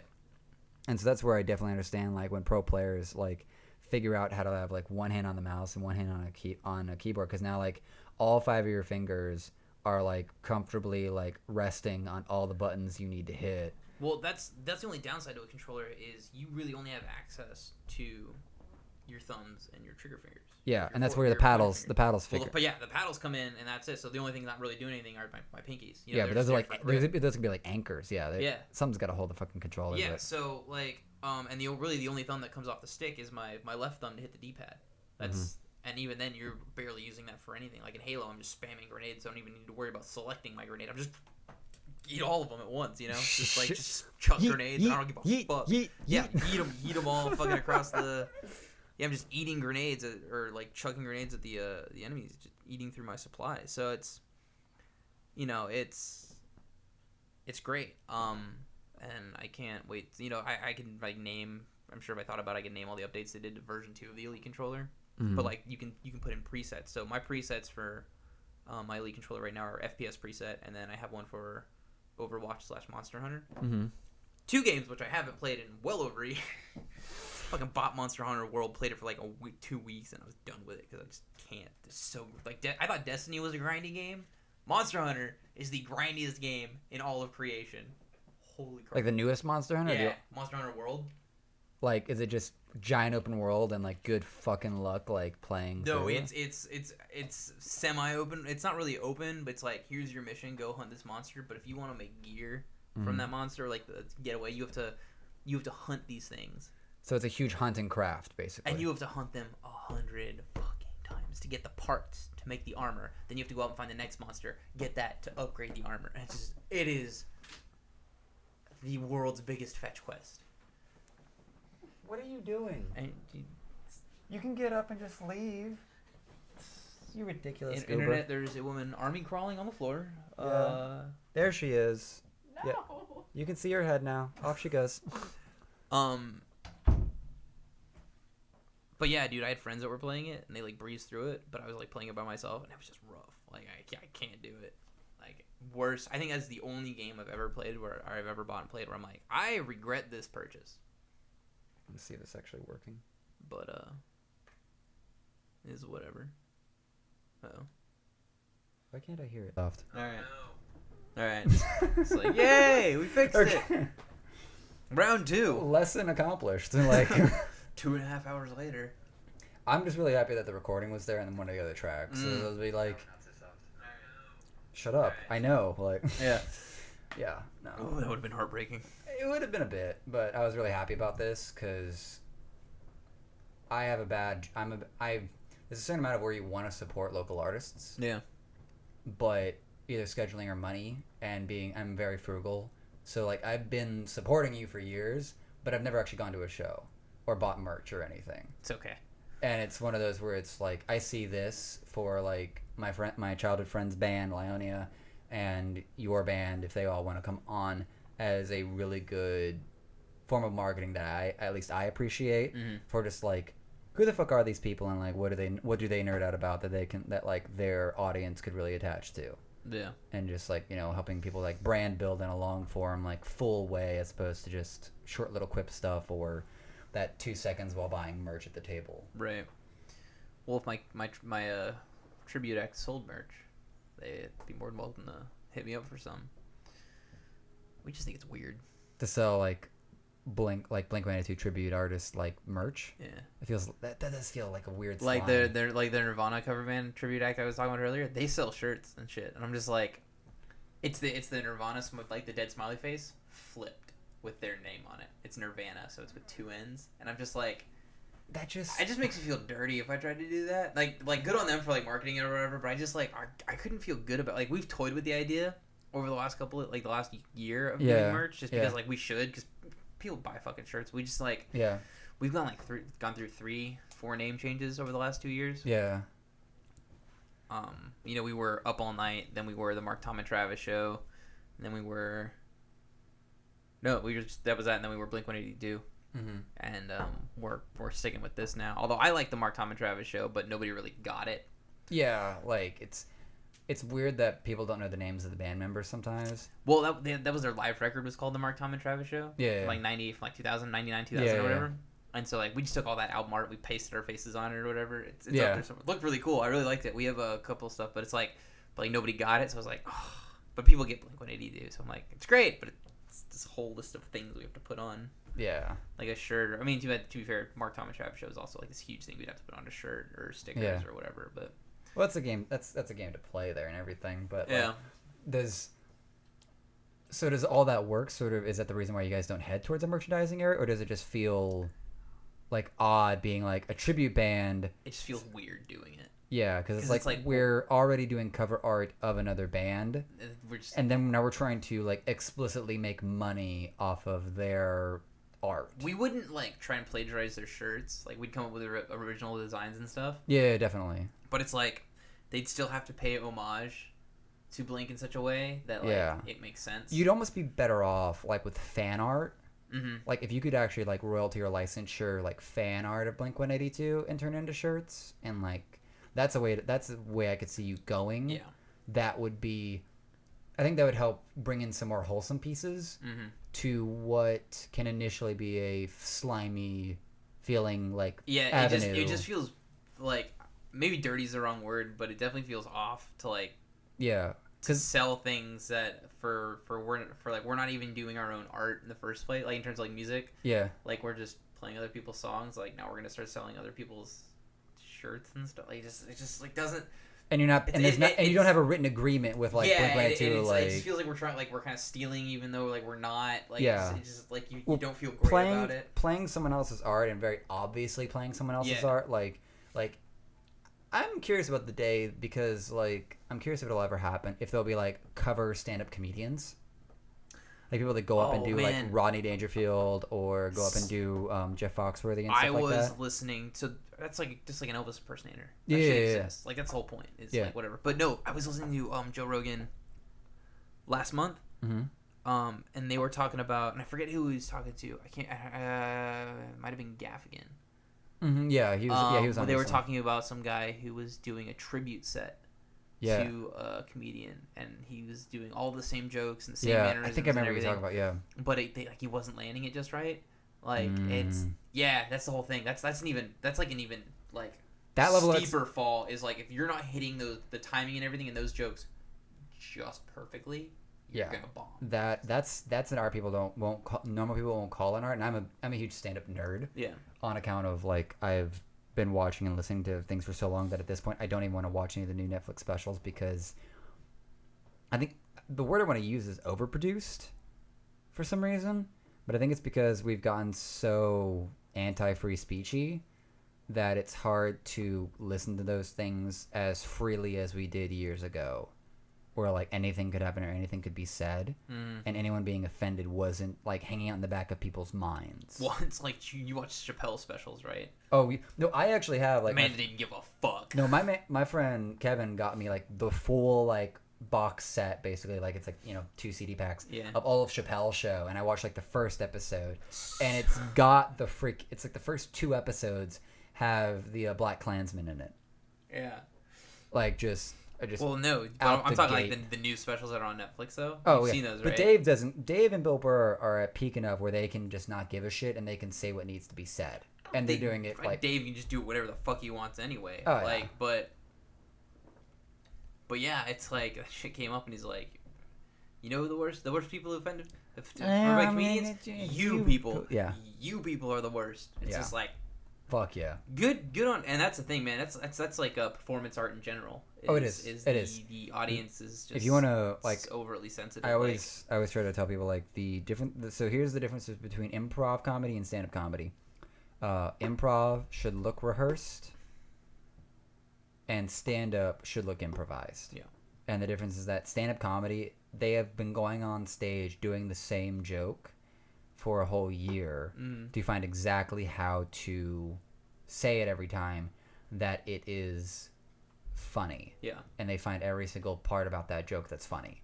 Like little things, little transitions, little side roads, shit like that. Like there is a touch of improvisation in discovering the funny parts of a topic or of a joke as you explore it. Yeah. Meanwhile, improvisation is going up there, getting like maybe one catcall of a topic, and then making like a whole scene or a whole story or a whole fucking thing about it. Yeah. But you're executing in a way that it looks like a rehearsed performance. Yeah. Yeah, well, it's like, you listen to Joe Rogan and stuff, and they're like, well, we go to the little clubs to practice. You don't go up on stage in the arenas and throw out stuff Did you listen to his Kevin Hart episode? I haven't yet. Kevin Hart basically explains that he'll do like little clubs like at the beginning, but before he even gets to like that special, he's practicing in arenas. Yeah. That's what crazy. Most of the stand-up comics, like even Joe Rogan like level, that are like really stuck in the game, they're practicing in theaters, but they're gonna shoot it in a theater or something like that. They may shoot in an arena, right? But like Kevin Hart does the last practices of his bits in arenas. Yeah, but he's doing it in little clubs beforehand, though. Oh yeah, so he's building it. So what he's doing is he's building it in clubs. Well, testing it in arenas and then shooting a special. Well, actually it's a progression. They always start in little clubs. All of them always start in little clubs. And Kevin travels. Kevin Hart travels around the country to little clubs that are in the middle of fucking nowhere. Nobody knows or whatever. Yeah, because it's on the I don't want my shit getting out before it's ready. Yeah. And so he'll be in little clubs. He'll eventually get to the bigger clubs where in comfort. And then he'll go to theaters and be practicing there. Then he'll go to arenas.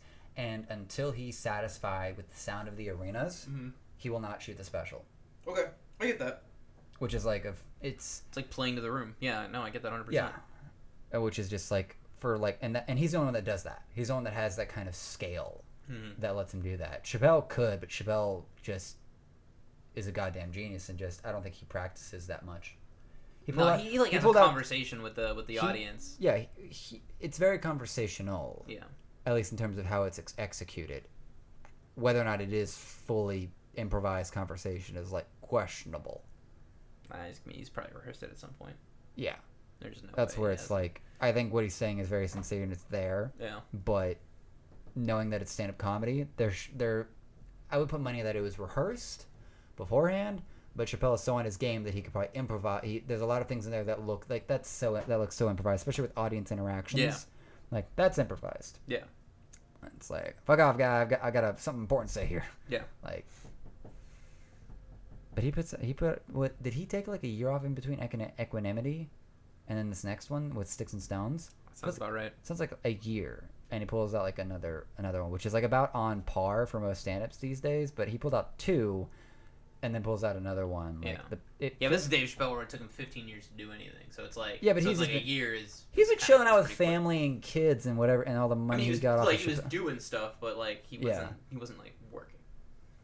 Yeah, well, he just can't get out of, like, he loves stand-up and comedy is like he just can't get away from it. Loves it too much. We need someone that's that funny and that far ahead to basically like stand up for, like, by my estimation, by standing up for free speech. Yeah.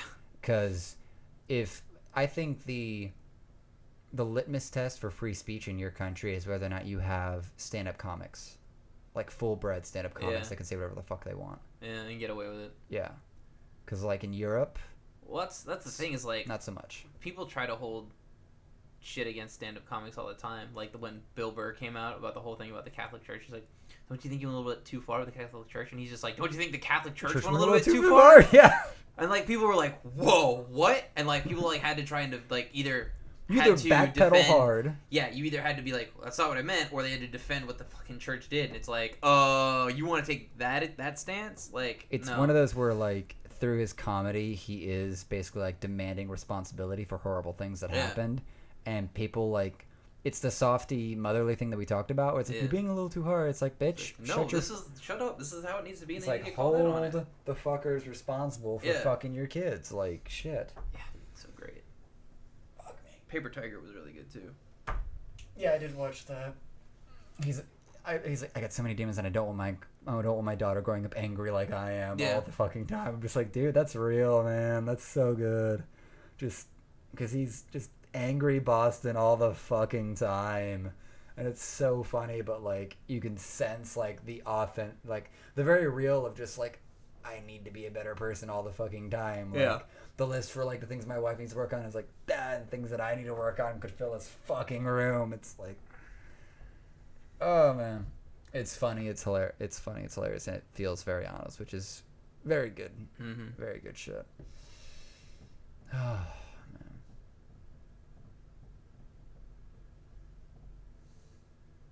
I was looking at trying to see what the comment said. Oh, that was Frankie, a friend, saying, "Can't hear anything." I was like, oh, still? Oh, shit. Is it? No, we're still good. That's an old one. That's the old chat still. So is. Like, We'll check it like one more time right now just to like double check that this shit's working. I know, right? It feels so bad. Just be like, oh, well, it's done. Well, all right. It's like, thanks for coming. Can't see anything. Come on, where the fuck is that? Insights. There. Oh, that's from that. Oh yeah, we're back with sound. We'll check it like one more. Yep, there we go. All right, cool. Set. It's all right. You can just fix it in post. It's one of my favorite things about the entertainment industry. Yes, fix everything in post. The thing is that I don't. Yeah. The thing is that this is supposed to be very much just like unedited stuff. So like, and especially now that I know I can do the studio mode like that and just transition, like I may add in text underneath the JHP logo for just like which episode number and whose name it is. But after that, like let it run. All I'm doing for this post now is just combining this recording with the previous recording. Put the two clips together. Yeah. And like the live recording will just be 2 different posts, and it's like, hey, here's one that's like no sound the whole fucking way through, but like, here's the link to the thing if you want to see what we said. Basically, like in the description for that. We're dumb and don't know how to set shit up appropriately. It's all right, man. It happens. I've done that before. This shit is complicated, man. Like when I was live sound is even studio sound is a nightmare. Look, don't ever try to mic up a drum kit. It's a fucking nightmare. Just putting the mics in the right place for each drum or something like that? And then running the chords to the board and making sure you get your levels right for each individual drum before you even run it into the computer. You want to know how long it takes me to like... So if I'm going in to record drums, like I have a fairly sizable drum set at this point. I actually took a picture of it this morning. How long does a drum last, normally? What do you mean? Like, is there a lifespan to a drum once you buy it? Billion years. Like, you don't need to replace anything? Oh, no, like, you need to replace the drum heads, the part that gets hit. That I try to replace. Like, let's say if I'm gigging regularly in a year, I'll replace snare drum heads. Let's say I'm playing once a week. I'll probably replace snare heads once a month, and I'll replace tom heads Probably once a month as well. Mm. Kick heads I'll replace every 6 months to 6 to 8 months. Okay. Cymbals as they break. Yeah. And then sticks, depends on how wore down they get. But Okay. I'll buy them like a brick at a time. Yeah, yeah. So you're just rotating through sticks and everything. Mm-hmm. Yeah. So my drum kit has gotten stupid over the last couple years. I mean, I worked at Sam Ash for a little while, the music store, so I was able to like get a lot of my and stuff. yeah. So I was able to get like a lot of the hardware and stuff I wanted. Nice. Like each of the cymbal stands is like $190. Like the cymbal with the stand? No, Or just just the the stand itself. Why is the stand so goddamn expensive? Like, does it just absorb sound differently or something? It's just they're heavy duty as fuck. They don't move when I hit the cymbal. Oh yeah, so they're heavy. Yeah, they're heavy. Yeah, that makes sense. Like my ride cymbal now, like when I originally bought my ride cymbal back in like 2006, 2005. It was like $250. I bought one again when I was working for Sam Ash. So I got it for like $200, but now they run at like $380, and I'm just like, if that one breaks, I'm fucked. Why are they rising in price? I mean, just inflation. I guess just the way the CPI cost of materials. Yeah. You know, they're made out of bronze. Price of bronze going up. Bronze, copper, tin. Yeah. It's a combination of metals and alloys and stuff. So it's. You gotta ask the question of like, you get a good recycling program in there to like try to like. I got a whole stack. Oh no, I guess I don't have that stack of broken cymbals anymore. I gave them to somebody. But yeah, dude, I wanted that for a while. I was gonna bring them to a scrapyard and see if I could sell them, but I was like, I probably won't get more than $20. And there's like $700 worth of cymbals in here. So Yeah, it's like, no. nah. I don't know if you were there that one time. We literally like put in a bunch of new shelves in the store. Like we had a dump bin out back, and it was full of like the white shelves and everything because we were changing out. And I asked like the scrapyard person there, Forsyth. I was like, how much? That's where I was gonna go. Yeah, it's like the one scrapyard we know of in town, basically. And I asked her, I was like, what do y'all pay? And I like ran the math in my head of like how much labor it would take to like get my friend's trunk or rent a truck, go back to the store, pick up all the damn shelves out of the freaking dump bed, and then drive it over to the scrapyard. And I was like, there's not a lot of fucking money. And just like just regular metal, basically. Yeah. I don't know, I think it'd be really... So like, I've actually... Those shelves are made out of aluminum, right? Something like that. I don't know. They're light solid metal, so it could be aluminum. So I don't know. I could have gotten more money than I thought I could have, but I'm just thinking about like, what does it take to? Because I've done the actual metalwork, like that knife there. No, over here, like right there. The train spike. Like I've done the blacksmith work to like make that. Like I made that with my uncle's like help and stuff. And I'm just thinking about like what level of crafts does it take to like fix a cymbal, or to like make one like. To fix one, if they've cracked, you essentially have to melt it down and recast it. Yeah, recast the whole fucking thing. And then relathe it and polish it up, and it's a whole fucking process. Yeah. That's why they're so expensive. Then hammer it and whatever. Yeah. I mean, a lot of it with certain cymbals too. It just becomes, you know, cost of materials over time, and their brand has just gotten a lot more popular. Like, yeah, for a long time, Zildjian was the go-to. But then, like, Sabian came out and Piestein, Meinl, and all these other these companies came over to the U.S. or developed themselves in the U.S. Mm-hmm. And Zildjian's still like the top dog for the most part. But then, I think a lot of their rise in price has to do with their rise in popularity and their artist roster. Like Travis Barker is one of their artists, and so I think when like his popularity as a solo artist and stuff kind of helped drive their prices up. Yeah, there's a certain point when also raising price can provide the image that you're higher value, whether or not it's true. So, yeah. All right. I don't know. I think Zildjian cymbals still sound killer. Like, I really don't have any complaints with any of the ones I have. Any of the ones I've really ever had. The only time I got something that I didn't like from them was 2009. I was looking at a certain line of cymbal they had, and they had just discontinued it, and so the music store or the site I was buying from had the new line that was coming out to replace it, but they didn't have the old one, and I got the same model cymbal I would have gotten for the old line. Fucking hated it. It sounded like garbage. I was so mad. $270. Could you return it? What would I get instead, though? Oh, okay, so Like, I was you were looking- just stuck with it then. Pretty much. Like, I didn't know what else I wanted at the time. Mm-hmm. And I wanted that particular, like, weight and size of cymbal, and it just sounded like shit. I had it till it broke. Like, I played it for, I think it was like a year and a half, 2 years before it broke. And I learned thicker cymbals aren't always better. Mm. So most of my stuff these days isn't super thick like that one was. Just Okay. because the metal doesn't move and shift when you hit it, and the energy doesn't dissipate out.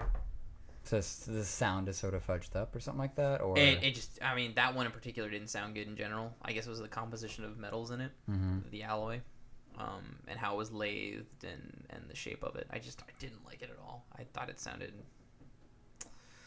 poopy butthole.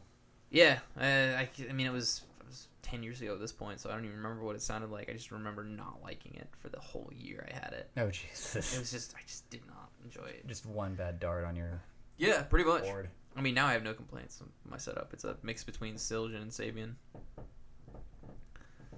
Solid.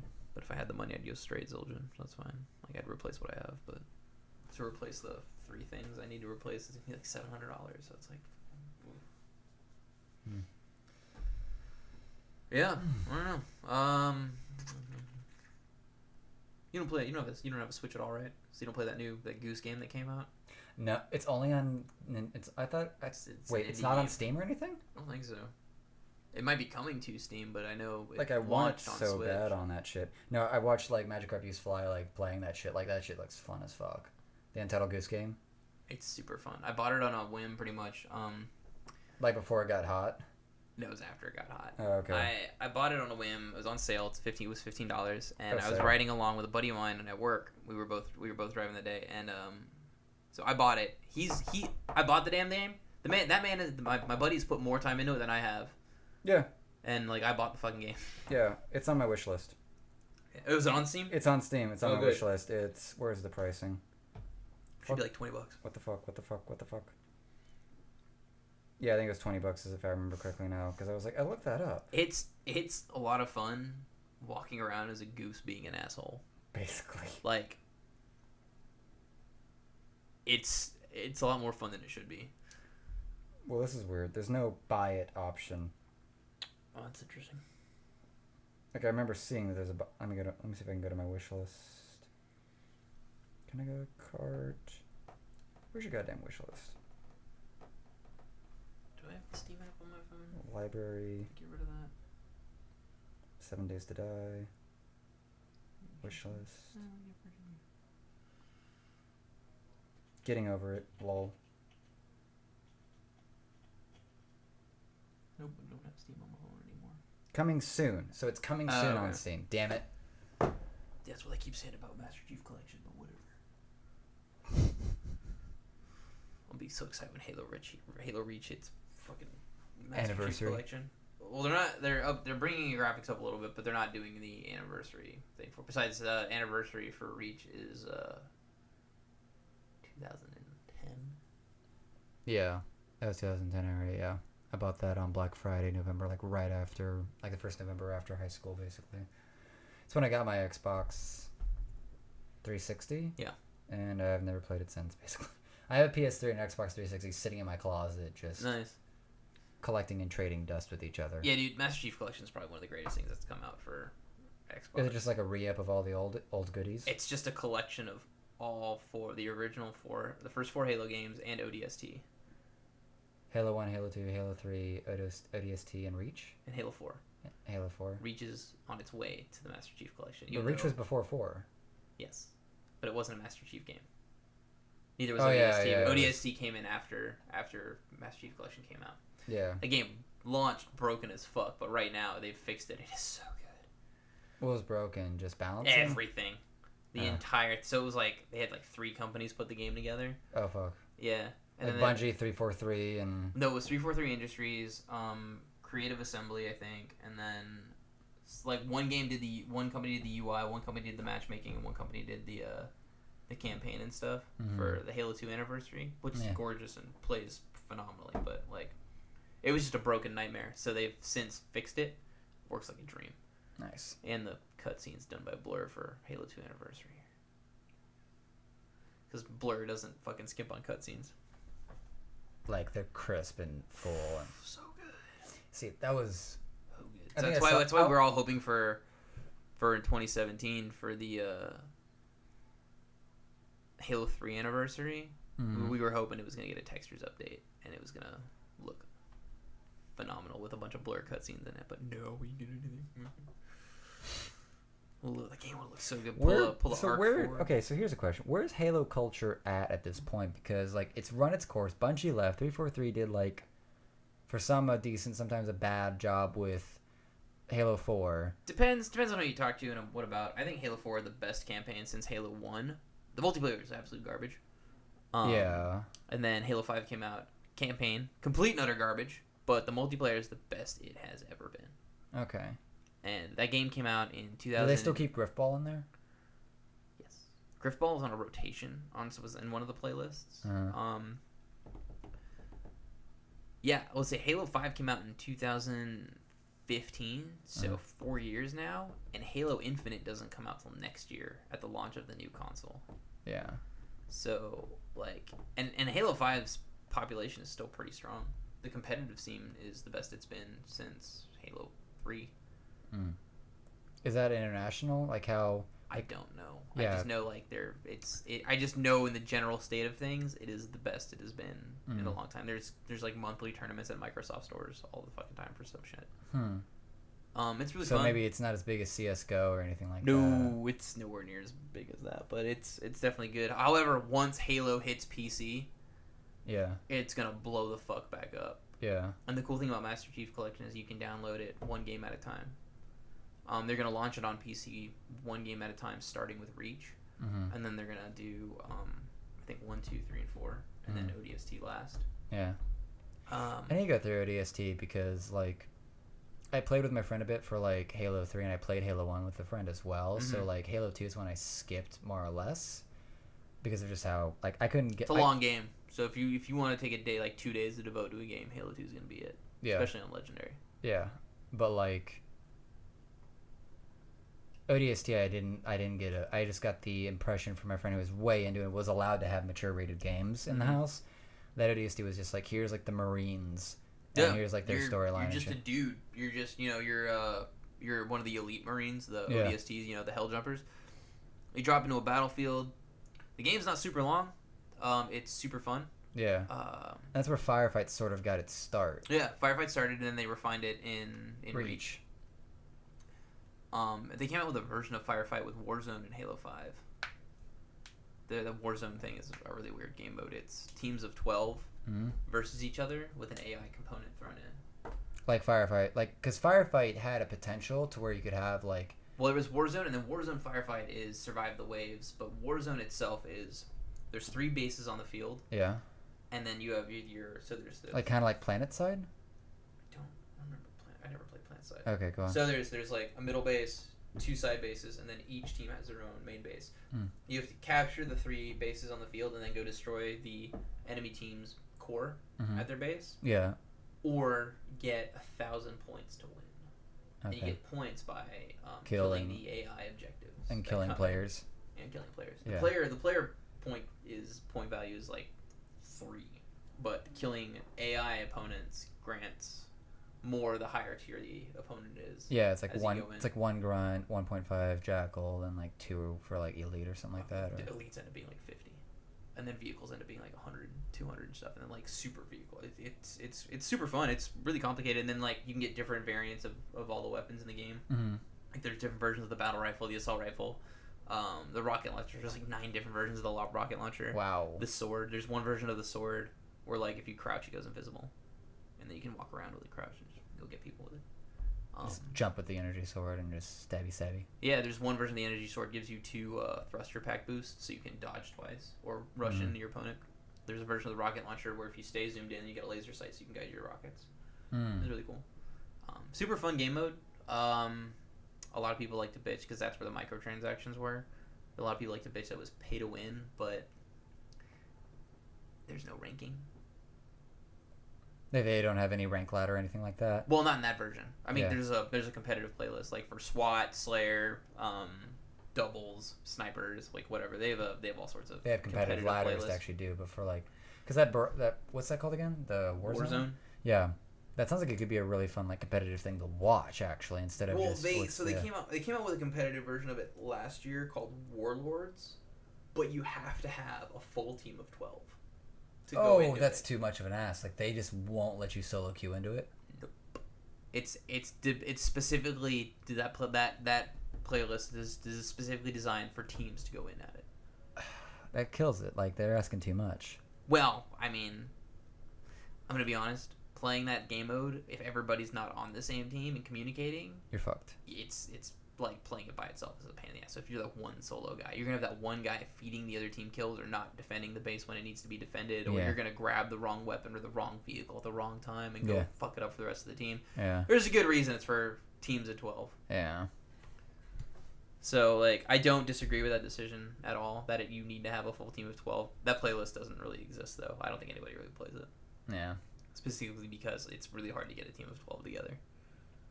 It's hard to have 12 friends now. Like. Yeah, it's like, I don't have freaking, but, you have those kids or whatever in school that want to do it. But, like I said, dude, Halo 5's been out for 4 years. 5 years by the time Infinite comes out. So, the game has run its course. I mean, it's still populated, still good, but it's just... Like it's like a long time between Halo games. It's just like Halo usually has like 3 years between games. And we're coming up on 6. That's sort of where it sounds like Halo culture is like sort of like it had its peaks back like Reach was probably like just after post peak, and it's been sort of dropping down. Well, Reach came out and everybody thought it was dead, and then they were like, okay, cool, and then 4 came out and the hype for 4 was stupid. Yeah. And the story for 4 was really good. The big issue that everybody had with 4 was with the multiplayer with the random drops. And a lot of people had the issues they have with the story is there was a lot of things that they brought in from the books. Yeah. That, while really good, the general populace didn't know, hasn't read, so it's like they don't know these. And the 5 had the same issue, sort of. 5's big issue with their story was their marketing, though. They marketed it as Chief has gone AWOL and is fucking shit up, and you're playing this one guy hunting him down, and you were going to see both sides of the story. But in reality, that's not the case, and you were only playing as Chief and Blue Team, who were the Spartans he grew up with. Like Kelly and them. Yeah. Yeah. I read a bit of Halo Reach the book, and that was good shit. Yeah, they're only in 4 missions of the game. You only play as Chief and Blue Team in 4 missions of the game, or the rest of the time you're Fire Team Osiris. Which isn't fine. They're not awful characters, but like one of the characters from ODST comes in, and he's a Spartan now. Oh, who was it then? Buck. No. I was thinking about it. I think Closer Look had a really good... Right, I think it was Closer Look or someone else I was listening to recently. I think it was Closer Look. Talked about how in Halo Reach, that last batch of fighting that you have, where you're just the last... Oh, you're the last guy on the planet? That is the most dramatic thing you've ever seen in video games. I've never stressed up so hard in a video game level in my life. Like, it's just so... It's so well done. Like, that's where... I wasn't really hot on the Halo 4 storyline in a way, because it just didn't click to me. Right. Because all the first 3 Halos just... Even though I wasn't a part of the gaming because of, like, my home restrictions... I was still entranced of like what is happening because you start way the fuck out there. It's a great story. Like the first 3 are phenomenal. And reading Halo Reach, like the book to a certain extent was like really it helped just flesh out the world even more and like all these other Spartans with Kelly and the ones that just get fucked up from the serum and the ones you have to send off because they died from the serum and Master Chief killing like 4 Marines in the freaking gym and just walking away from it basically. Yeah. It just fleshes it out so well, and then you get to Halo Reach, and it's like one of the most I think it's the best character fleshed out Halo, because like each character is distinct. Yeah. And while your character just gets to be ambiguous, which is fine, but you end up just like it ends on such a powerful note with just that stand your ground. Well, it shows for the first time that Spartans have personalities. Yeah. So every one of those guys, except for George, Master Chief was a blank slate for a lot of the time. Well, and that was the whole point, is that he was a vessel for you to be, and that's why his lines are short, sweet, and to the point. Yeah, but that ended up actually like sort of it didn't put him in a corner. No. But it did flesh him out very slowly. Yeah, well, I mean that's why all the development you get for him is in those cutscenes in Halo 2 for the most part. You get a little bit of it in 3, and then you get a lot of it. They kind of like decided we're gonna show you, we're gonna put Master Chief through the fucking emotional ringer in 4. Yeah. And that's the whole point of 4 is that, you know, this person he's been partnered with in his life for the last 5 years. Yeah, Cortana and everything. She's essentially dying. Yeah. You know, she was smart AIs in the Halo universe deteriorate after 7 years, and she had been put into service at the start of Halo 4 8 years ago. So she had been becoming rampant and dying I remember for a that year. now. I remember that now. For a whole fucking year while they were in space. So it's like he's losing his closest friend. Yeah. And it's like that's the whole thing. By the end of 4, like, he has to cope with that. Yeah. I'm remembering that storyline now, and like my heart breaking a bit on that. I was like, this is so huge. Sad. That was one of the saddest moments in all of And that's Halo. where she was trying to track down that woman from Halo Reach. Halsey. She's the ones who created Spartans, and Cortana is created from a brain scan of a flash clone of Halsey's brain. Halsey is the doctor from Halo Reach. Okay. She's the one who created the Spartan program. She personally went in, found the children, and sent out the teams to abduct them. Yeah, and Cortana is a scan of her brain. Yeah. And that mission was to try to find her again to get her to like fix her along with Cortana. To see if they can fix Cortana. That was the whole point of that was the big goal of 4 outside of stopping the Erdidact from coming back and wiping out humanity. Yeah. Yeah. Which was a big deal when he showed up because he was one of the beings that built the Halo array. Oh yeah, he's one of the original Forerunners. Mm-hmm. Yeah. So this is part of the books where it gets kind of convoluted, but he was the commander of the entirety of the Forerunner military, and so there comes a point in they released a set of books that took place during the Forerunner Flood War, which led to real quick. Are the Halo books pretty well controlled by like Halo? Like I guess 343. Yeah. Well, because does it have? Because Star Wars has canon and non-canon books. Are all of Halo books canon? Yes. Okay. So they come out and say, for the most part, kind of like how Lucas did with the old canon for Star Wars books, like this has to happen. Make it happen. Yeah. That's kind of what they did. Like Greg Bear. Here are your big meta plot points. Yeah. Fill in the rest with. Yeah. These are the events. That's a really good thing to give a writer. Yeah, well, like Greg Bear, who wrote the Forerunner trilogy, and he's a huge he's got awards for writing sci-fi novels. He wrote the Forerunner trilogy. So the deal with the Didact is at one point the original Didact is captured by a political rival in the Forerunner politics system. Excuse me. And before he is taken away, he's imprinted himself on this kid. And Forerunners live to be tens of thousands of years old. He imprinted his entirety of everything on this kid who's only 14. And so the way Forerunners mature in this, if I remember this right, is that they go through mutations where they just kind of they're imprinted upon, and they grow, and they kind of go somewhat into the form of the person they are. They imprinted on. Yeah. And the kid's rate, he was from the class of builders, who at that time were the most sophisticated. The power structure shifts between the miners, the builders, and the life workers, like the librarian who saved all of humanity and stuff. And at the time, the builders were on top, so this kid was a diplomat's son. You don't fuck with that kind of shit. And so he was mutating into essentially a warrior who was at the bottom. He was at the bottom of the ladder. Are they running that the society is hyper developed? So I mean, they're millions and billions of years old. Yeah, so warfare is looked at as a very lowly part of the structure at because this current point, there was a point when the Forerunner rose up against the beings that created them, and the warrior servants were at the top of the chain. Yeah, because war was important. Now it's just it's whatever's important at the time. That's who gets the most power. Yeah. So at this point, the builders had managed to gain power because they had discovered the flood when ancient humanity, who was on par with the Forerunners, was going around and sterilizing planets because the flood was coming in. But Foreigners had no idea why. They were just trying to humanity was just trying to quell the infection and shoot first, ask questions later. Like, Yeah. we'll take care of it later. Okay, so I actually had an impression a while ago that like I thought there was gonna be a big joke, especially with all the knowledge that's given by just like Halos, 1, 2, 3, 4, was that like the Forerunners were actually humans, but the Covenant didn't fucking know that. So that's when But then it Bungie sounds was like, in charge. yeah, It was super ambiguous. Yeah, with who the Forerunners were, what race they came from.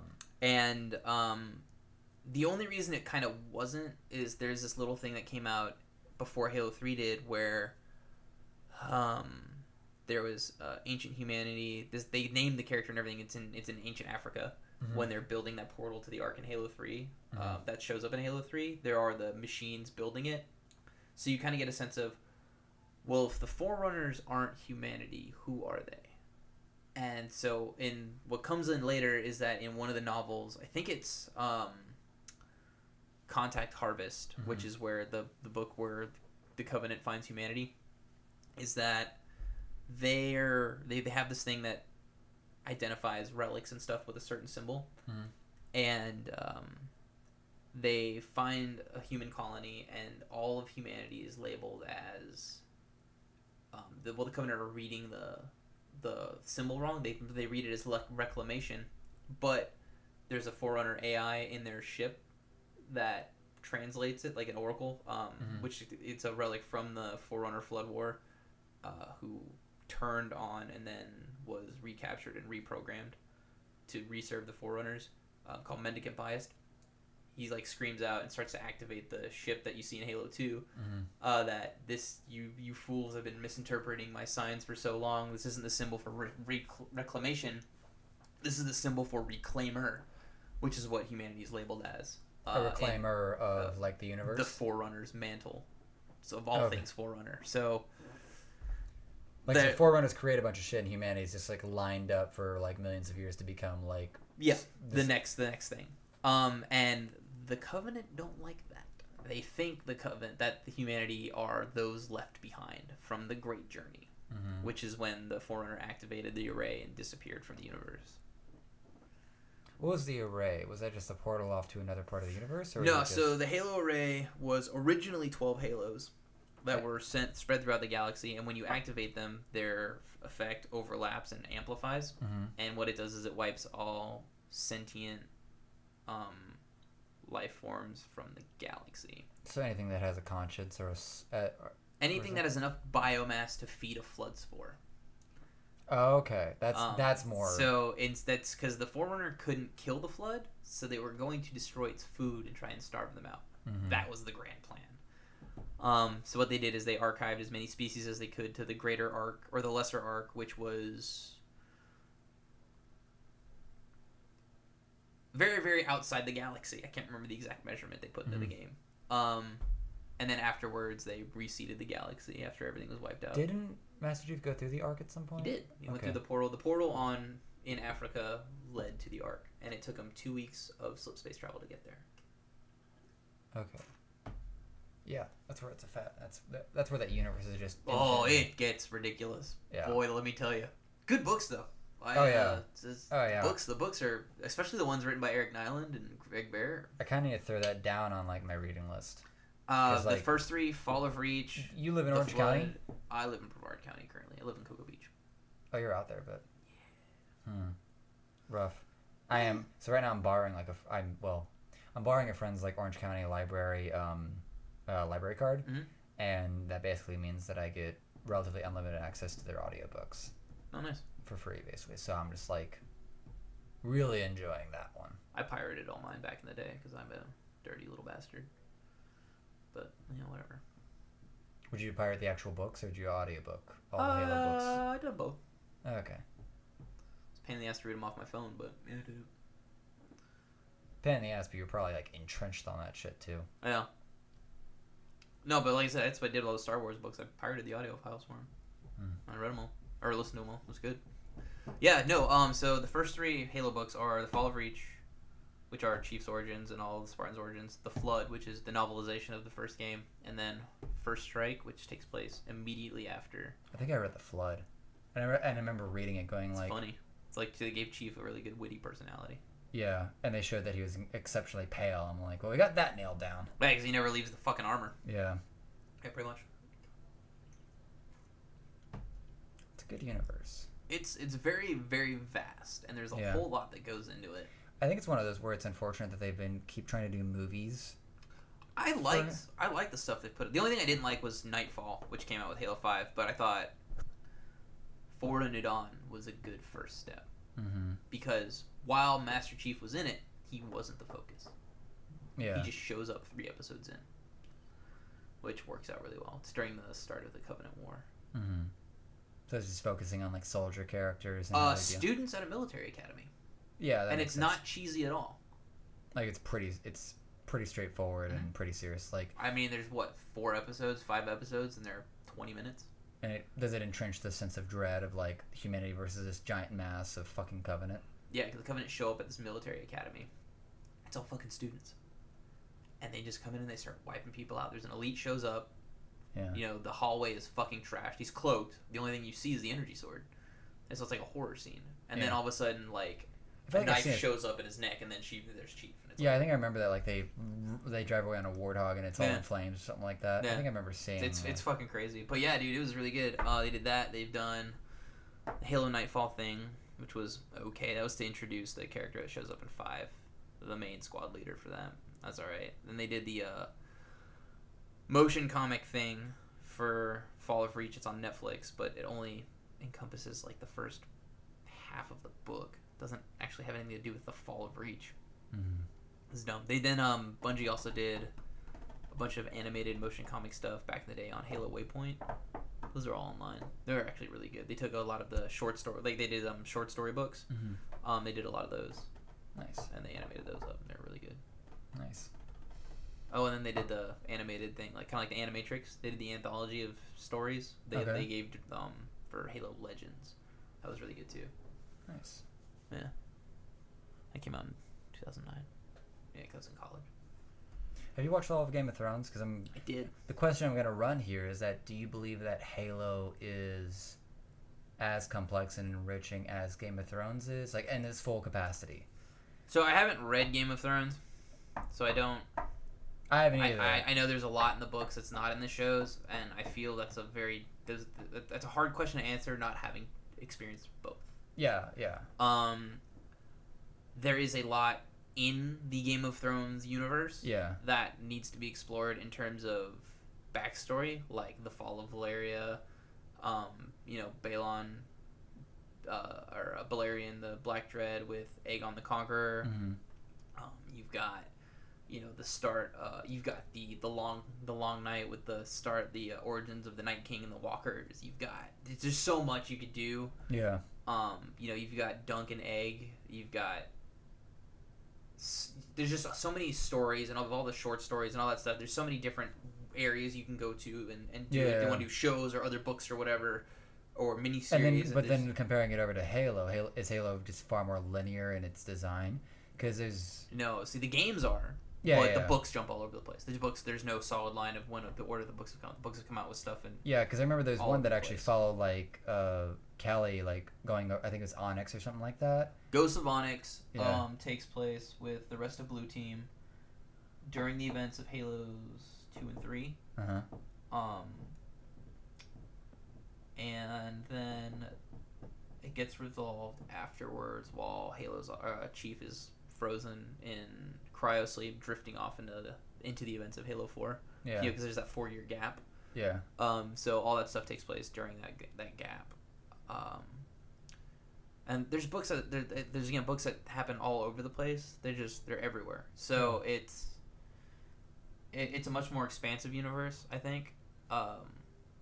Because they have all this area to cover, and they can hire out people to do comics and novels and short stories and whatever. Yeah. But it's just one of those where these days we're finding that like TV series are so perfect for putting out like really big storylines. Yeah, and it's it makes me ask the question of like, is there room for like a full Halo, like several Halo TV series that like properly delve into all these side stories? I definitely think so. It's kind of the issue Star Wars has fallen into. Mm-hmm. Because you look at the movies, it's just there's so much to tell now that you can't do it in 2.5 hours. No. Like that's why I really enjoy the Clone Wars and Yeah. Rebels, and I haven't watched a whole lot of Resistance, so I can't really comment on that. Yeah, but there's like the amount of nerd reaction I've gotten from friends that have actually watched those from Cartoon Network and whatnot. So good. Like they're just falling over themselves with how much of the canon is built and fleshed out. It's so amazing. In this animated series, you get a real sense for, since Clone Wars takes place between 2 and 3, you get a real sense for why he has no trust for the Jedi Order and why his fall to the Sith happens so quickly. Yeah. But a lot of people also don't realize in Episode 3, it takes place over 7, 8 months. You know, we don't know just how far along Padme is pregnant, and you got to think she's not quite showing yet at the beginning of Episode 3 when they land back on Coruscant, and then by the end of the movie, she's had the kids. Yeah. So a lot of people think, what did it happen? Like, shit, it didn't happen in 3 weeks. Like, his fall from Anakin's fall to the dark side happened over the course of almost a fucking year. Yeah. So in 1 year, a lot could fucking happen. Yeah, and you know, I mean, I get it. We only got like 2 hours of movie, but you guys got to take time frame into it too. It's and when I explain it to people, a lot of people go, "Okay, get it. Yeah, that makes sense." Yeah. So then, so here's a really interesting take. Then, is that movies need sort of a revival, I think, because they have been, and original content needs to come back in a way for at least theater and movies, and that's where I think of right now, like Once Upon a Time in Hollywood. I haven't seen it, and I kind of want to, but I think I'm just gonna wait for it to come out at this point. Enjoy, because I did. And I've heard nothing but good things about it. Yeah. I just haven't had the time to do it. Yeah, no, it's fair. But that's where like I look at least for Quentin Tarantino, because he writes his own shit. Like, yeah, straight the fuck Tarantino's just great. I don't think I've ever hated a Tarantino movie. Yeah. And that's where I sit there and think about what the MCU has been very good at, but the ability to replicate what Marvel has done with the MCU is a once in like 3 generation opportunity, because you don't get that lucky on how everything is set up and how all those contracts are written. And that's where like we talk about like what's happening with Star Wars and what's happening with a lot of these sort of remakes and all these stories that like cinema is trying to do in movie format that is like way better for TV. Well, I think a lot of the issue with the movie issue, I'm going to use DC as a prime example. They don't have a unified vision yet. They didn't come in and start with a plan. They're like, we're going to throw all this shit out. Their fucking animated game is beyond on point. They have yet to release an animated movie that I did not love. Yeah, for animated DC and everything. Yeah, fucking great. Holy shit. If they stop with the live action cinematic universe, put your animated shit in theaters, I'd watch it all day. Because I know when a DC animated movie is coming out, it's gonna be fucking fire. Like, I watched Justice League Dark or whatever, the one with Constantine and Batman and stuff, and Swamp Thing and Zatanna and I don't remember the ghost guy's name because I'm really bad about DC characters, but yeah, and it's just like that was amazing. Yeah. Like if you get and they kind of have a vision of like all these animated movies are connected. They take place in the same animated universe. Yeah.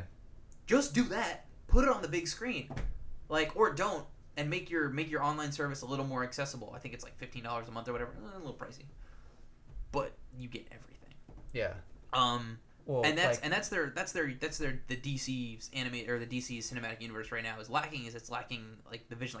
Like Kevin Feige's got the full vision for the whole Marvel thing. Like he was the unifying factor that said we got to do this, and he had the creative producers or whatever to help him line everything up. But like he sat there and they tabletopped a vision for it. Yeah. And if DC sat there and took the time and tabletopped a vision for it, like the monster universe that Universal was coming out with, I wanted that to happen so bad. But they didn't do their. They didn't. That's where Disney, and at least the move of having just one man in charge of everything, such as Feige, is actually the best thing. Yeah. Because the big issue you have when you get big is that you get a big board and you have to make everyone happy, and it just makes everything stall out. Right. Well, the issue they have with Star Wars right now, and I'm glad Star Wars is moving into the TV show range because it works better that way. Yeah. So like, I'm really excited to see the long form story like arc. So I'm really, really excited to see how the Mandalorian plays out. Mm-hmm.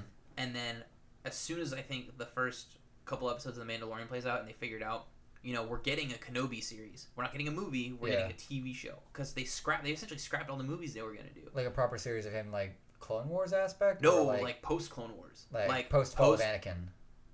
So you get to see him just surviving. Yeah. Until he gets to Tatooine and like. Well, at Tatooine. Yeah. It's gonna have to take place on Tatooine. I mean, in Rebels, they visit him because Rebels takes place 5 years before A New Hope. Mm-hmm. Third season of Rebels, they go in and they encounter Kenobi. Old man Obi-Wan watching over Luke. Yeah. Like the last scene of that episode is Obi-Wan on a hill watching Luke run back to his house. They even took the clip from A New Hope of his aunt yelling for him. Like it's just like right there. Yeah, like, he's just watching him from a distance. They love that jump off where it literally jumps from, in the movies where it literally like you see the transfer of the file from deep within where they die on that planet. Oh, from Rogue One? Rogue One, yeah, that's what it was. And it comes straight to the animated, CGI'd version of Princess Leia. And it was really good CGI, I'll say. But it was phenomenal. I didn't expect that to be in that movie at all. Oh, no, but it steps you into A New Hope. My thoughts going into that movie was the end of Rogue One was going to be like a couple more months before the events of A New Hope. No, that's fucking hours. Holy shit. I was so excited. The ending of that movie was great. Perfect. I was so excited that in the end of that movie, spoiler alert, we'll wait 5 seconds. Everybody dies. I was so happy for once in my life. I got a movie where everybody died. Great. Vader walks in, slays every motherfucker in that hallway. I don't give a fuck. Fantastic. Best movie on the planet. Like, I love a movie where the good guys lose every once in a while. That's why I like The New Mummy so much. Like... Oh, the one with Tom Cruise? Yeah. Does everyone die at the end of that one? No, but they lost. The whole point of that movie was to stop the resurrection of the Egyptian god of the dead, of Seth. Yeah. And Tom Cruise's character becomes the Egyptian god of the dead. Like, he's cursed to, like, share a body with that god for the rest of his life. Wow. Yeah, so their you know what that reminded me of? Was Cabin in the Woods. Did you ever watch that one? Don't think I've seen that was, like, I think it was Eli Roth, and it was, like, critically acclaimed as well. Eli Roth is amazing. He's really good. Okay, so I've listened now twice to Eli Roth's episode on the ID10D podcast, and it makes me really want to, like, just sort of give credit to him, but go get a fucking camera and go do his ideas that he has for like these sort of one-off simple silly like what was it, B-roll is like B-roll shit. What was it, like the fucking horror Thanksgiving things, like this Thanksgiving. Have you seen that shit? What, like Thanksgiving, like they did on I think something like that. Theater mode for Rooster Teeth. Kind of. What was it? When you're missing words and you can't describe I know. it. Eli Roth Thanksgiving. Eli Roth Thanksgiving. Yeah, shit like that. Grindhouse stuff. Yeah. He had one of these ideas, and I love it because it's just so silly. It's where it's like called The Dummy. And so like like one character, like she's going into like her bathroom or something like that, like prepping the shower, and then like, oh no, the dummy, and the dummy is like there in the shower. It could be like some fucking like car test dummy. Yeah. It's just sitting there in the shower, and she just like flies out the window. That's funny. And they just do that over and over again, just like that's great. Driving along. Oh no, the dummy, and then like next shot, car explodes. like I heard that, and I just want to like write to him, and be like, I know you have too many ideas for the amount of time in your day. May we take your idea? That's funny. That's really great. I would love you could put like a music video or whatever. Oh yeah, like just make a fucking quick shot off that shit because it's so fantastic. That shit I could shoot off the fucking like if I could figure out maybe a few FX, or if I could go get a scrap car or something and just like make a pipe bomb, like a couple pipe bombs. Just record that shit. Just it's not gonna put you on an FBI watch list, but I'm gonna make some pipe bombs on the internet. Pipe bombs for production. We'll just stuff them with what's foam the joke? peanuts. What was the joke on it? I think it was the Nicolas Cage film where he's like Man at Arms or something like that. Mm-hmm. He's an arms dealer. Oh, Lord of War. Lord of War. They actually bought all those. Those are actual like AKs or something like that. Yeah. Those are actual military ones because those were cheaper than the prop ones. Yeah. Like that's ridiculous. Like, yeah, I remember reading about that. This is America. It's just Capitalism. Redneck capitalism. Just. Woo! Yeah, it's great. Yeah. No, it's gonna be a good day. But yeah, so that's why I think Star Wars is gonna be good for long form. Yeah, and also their current head, Kathleen Kennedy, I don't really agree with a lot of things she did. But they have a guy, the guy who directed majority of Clone Wars and Rebels, Dave Filoni. Mm-hmm. He is directing and writing several episodes of The Mandalorian, and I'm hoping that when Kathleen Kennedy decides to dip out, he gets put in creative control, at least, of the story of Star Wars. I don't give a shit who's in control of merchandising. Whatever. Give me a lightsaber that goes in and out and lights up and it's fine. Whoa. That's all I want. They come out, but they don't go back in. And I need them to go back in. It'd be cool as fuck.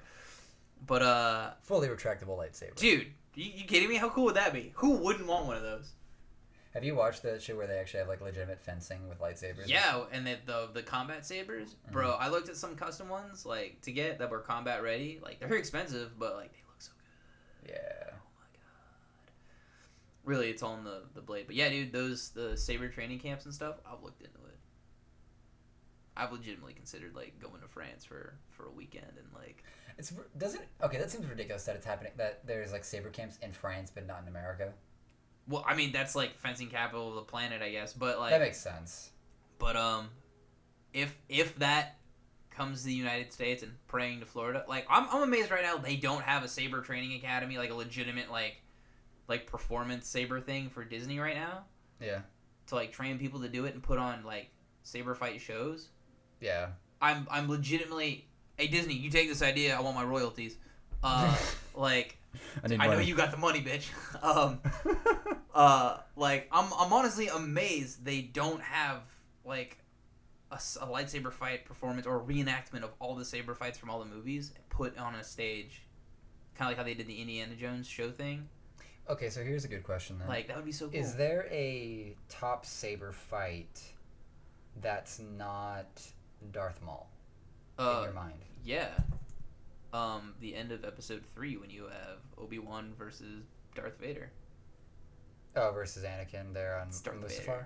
It's Darth Vader. No, it's Darth Vader, yeah, at that point. He's Darth Vader at that point. A lot of people don't like to acknowledge that he's Darth Vader yet, but it's like, because he's not in the suit, I'm like, no, he's completely fallen to the dark side. There was no redemption at that point. Yeah.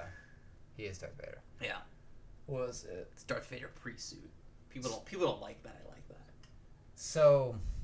I think that's my all-time favorite saber fight. I think my second favorite saber fight is the one from the end of episode 7 between Kylo Ren and Rey. Mm-hmm. In the forest and everything. Mm-hmm. And then episode 1 is my third. Between Obi-Wan, Darth Maul, and Qui-Gon. Yeah. That's actually where I think some people pointed out. Might have been closer. And then episode 6. That one's the one between Vader and Obi-Wan. And Luke. Oh. Episode 6? The final. Yeah, Return of the Jedi, yeah. That's one. Technically, episode 8 doesn't have a lightsaber fight.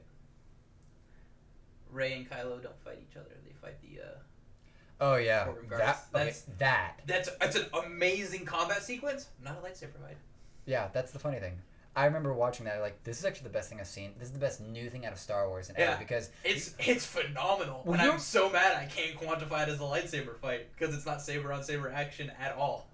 Sabers don't cross each other once. I remember as a kid watching the first 3 Star Wars, like A New Hope and everything, like The Empire Strikes Back, and the first time you see those red stormtroopers, and like, ooh, they're obviously special. What the fuck do they do? The Palace Guards? Yeah, the Palace Guards. And you get nothing in terms of, like, movie canon. The Palace Guards in the movies, they're nothing special. The Praetorian Guards from the sequel trilogy, they're something. They are, I believe, I could be getting this wrong because there's not a whole lot of information out. Mm-hmm. They are force sensitive. Like sensitive a bit, like not like Jedi level force sensitive, but they are enough that they can like predict their opponent's movements. Yeah, which is why they have those electrified or borderline sabered whatevers. Yeah, I'm excited to see what they give us for the Knights of Ren in episode 9. Yeah, when they finally flesh that out a bit more. Yeah, it's really stoked to see that. That's one of those where with this... The new trailer drops on Monday with the I don't watch football. trailers. Trailers have done, like, okay, I think it was back when episode 3 was about to come out. The trailer was better than episode 3 was. I mean, I'm gonna say this: fucking anybody who complained about the trailers revealing anything for episode 3 is, we know Anakin becomes Darth Vader. Shut the fuck up.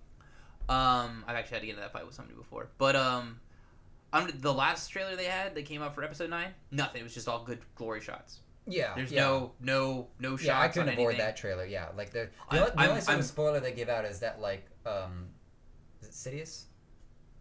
Yes. Yeah, Darth Sidious' voice in the background. So that gave chills. Here's the thing. Chilly. People had no idea. People thought they were joking when they launched that trailer at Celebration this year. Yeah. Then Ian McDiarmid came out, the guy who plays the Emperor, and just went, "Roll it again," and they played the trailer again. So it was like the Emperor's back. Yeah, they came like straight up had the Emperor come back and confirm that I'm back in the movie, bitches. So good, so good. But you're sitting there going like, what the fuck happens here? Because he exploded in the goddamn Death Star, and like like.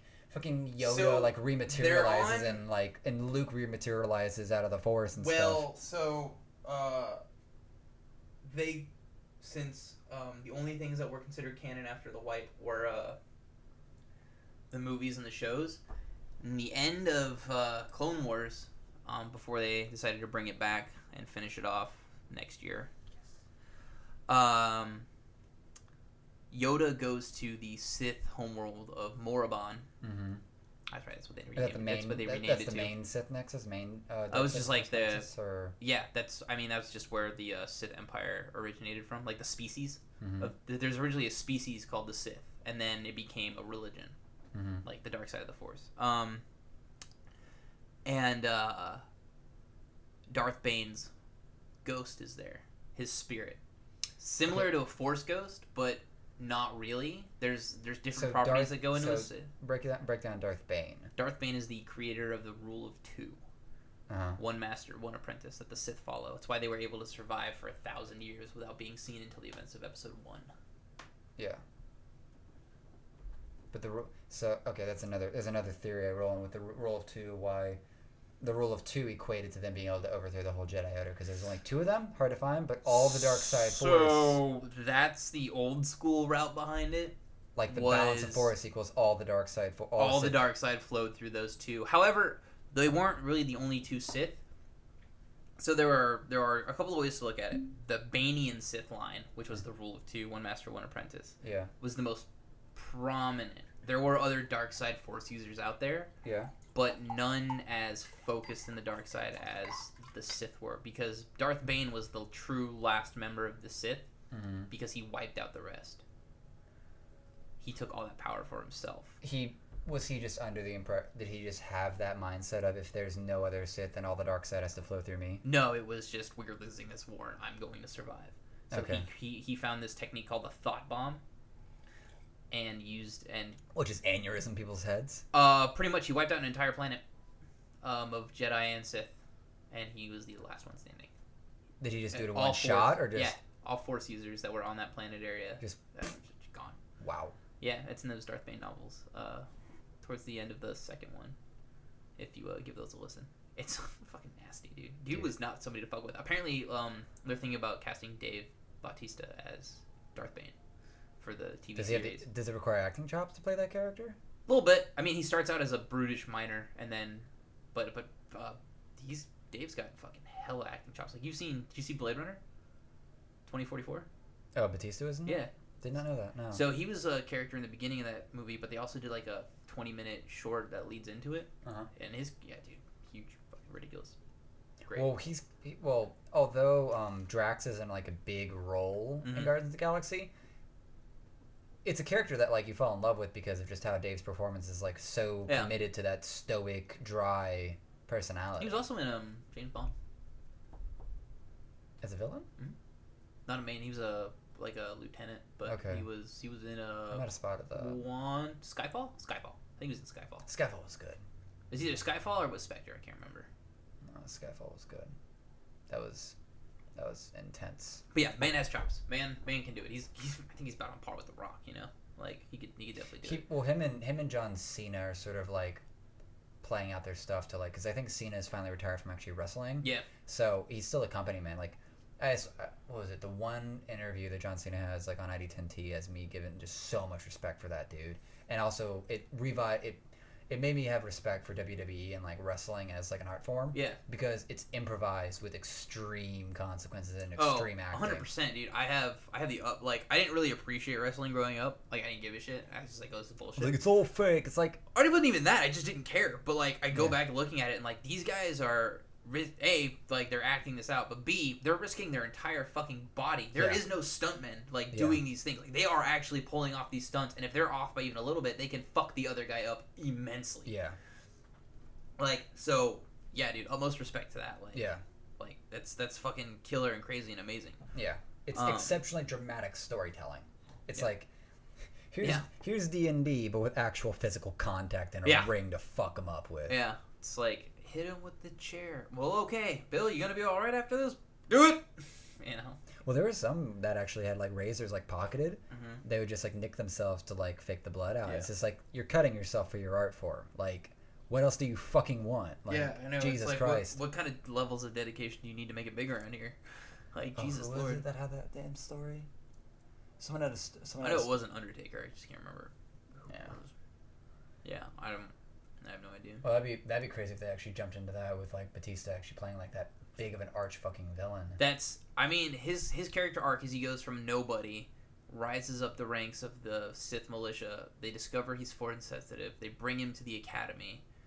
He then learns at the academy, bails out because he doesn't believe in the exact philosophy of the Sith. Because he starts at that time the Sith outlaw using the title of Darth to stop the infighting amongst themselves because they always want to prove who's the most powerful. So Darth is sort of like an ambiguous surname. It's just a title. Yeah. It's a title that imply, though? That you are a lord of the Sith. Uh-huh. You can be a Sith, but you're not a Sith lord without the title of Darth before your name. Yeah. So the Sith Empire, towards the end of their reign, got rid of that just to stop all the lower end Sith from trying to fight each other and kill each other to be the most powerful to be granted that title. Yeah. You were granted the title of Sith Lord, like if you reached a certain rank. Yeah. And that came with honor and duty and the whole thing. You know, like reaching the rank of colonel. Yeah. Same thing. But amongst dark side users, but there were those who didn't have force abilities in the Sith armies. Mm-hmm. But like I said, so he came out. He didn't believe what they were doing and how they were handling it. He thought the current Sith were weak, so he called himself Darth and left the Empire. And went and searched the galaxy for things. He found those holocron crystals that from several different Sith Lords past, from Revan, who apparently they're looking at Keanu Reeves to play. He was probably arguably one of the most powerful Force users in the entirety of Star Wars, outside of Anakin. He found one from, I believe, it was Exar Kun, who is an old school Sith Lord, one of the first creators of not first creators, but Darth Maul looked at a holocron of Exar Kun and created his saber staff based on a hologram he saw of Exar Kun, and a couple of other Sith Lords found the knowledge of the thought bomb, came back, and wiped out the Sith planet, basically. Well, he wasn't the Sith planet, but most of the Sith were off the planet and out fighting the Jedi out along this one planet, and destroyed the Sith and Jedi army that was there, and then went off and found a young girl and took her as an apprentice and founded the rule of two, and then got into a fight with his apprentice and he lost. It was like 30 years later or some shit, 20 years later, and then she followed on with the rule of two, and they just went till you had Sidious and Anakin and Plagueis, and then Sidious and Anakin, or Sidious and Maul, Sidious and Dooku, Sidious and Anakin. Vader. It's the whole thing, man. There's a whole lot to go there. So then, super interesting. So, what was that? What was his fucking name? The Dark Lord that was lead to Kylo. What was his name again? Snoke. He seems like there's been a lot of hate thrown at him, but he's like an equivalent to the Emperor. But he just shows up and leaves. There's not a whole lot of information on him currently. There's minimal. Like, they had a comic that came out that was him training Kylo Ren that I downloaded. But he's just so out of nowhere, basically. Yeah. Like, they acknowledged that he existed during Kylo's, training. and that's it. That's it though. We have no idea what he did. You know, I'll pull it right now to see if there's anything else, but I really don't think there's anything else. Even on like the Star Wars Wikipedia pages of him, there's. Do you feel like he just was brought in to be like, here, you're here to help corrupt Kylo further, and that's all you got? Well, so was one of my big issues with him in general is that,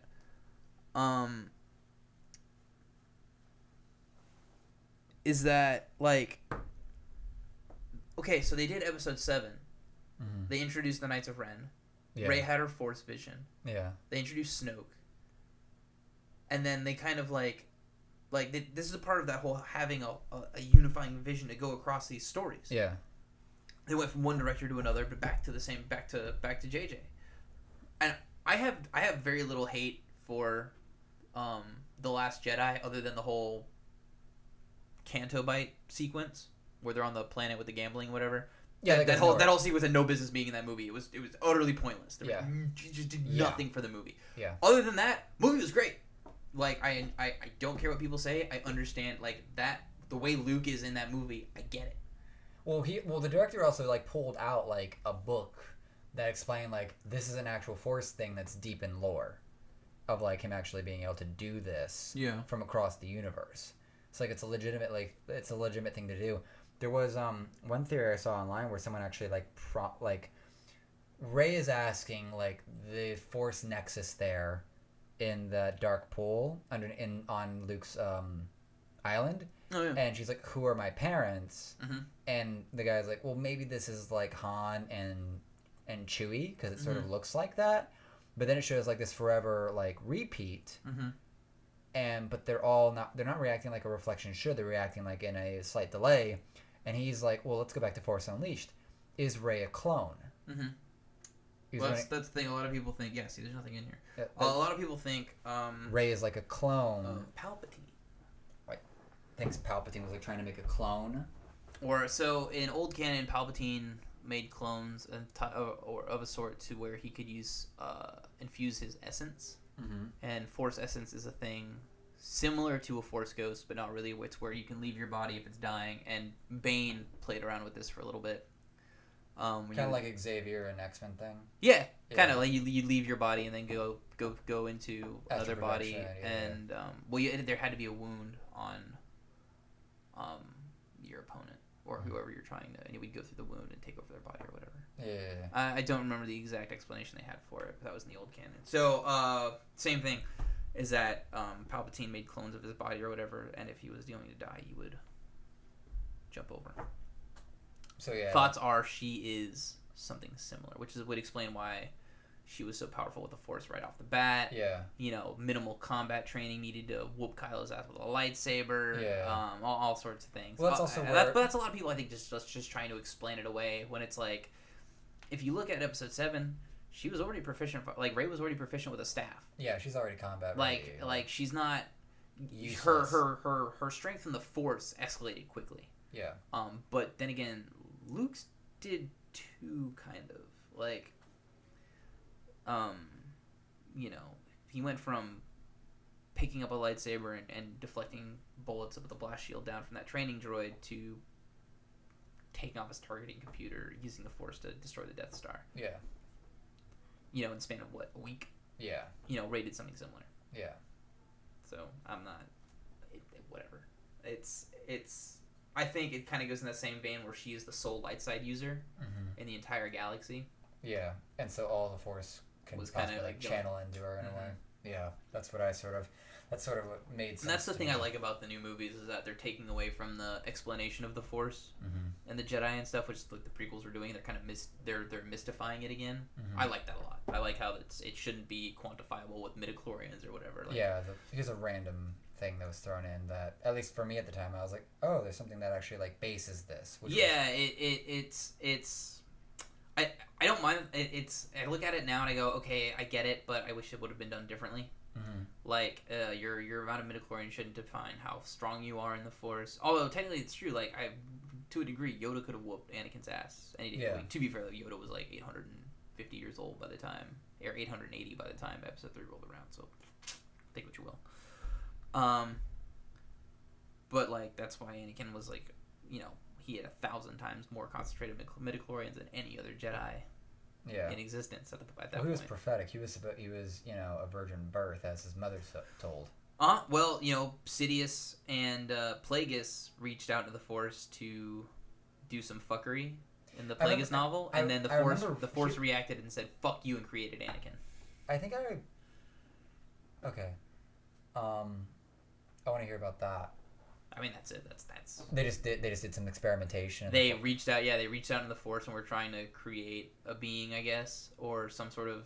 I don't remember exactly. And then the Force reacted, pushed back, said no, essentially. Balance must be acquired. And then created Anakin, and it was like. So there was something that I watched on like another one of the YouTubes where someone actually like brought about a theory that Sidious, the Emperor, actually planted through the Force or something like that, planted Anakin. I think that's in the new canon. That's in the novel Lords. I think that's in Lords of the Sith. I haven't read it. I can't 100% validate that. Yeah. Or unvalidate it. What I gave you was from the Plagueis novel, which is now technically Legends. Not canon and stuff. Yeah. Oh, people saying something.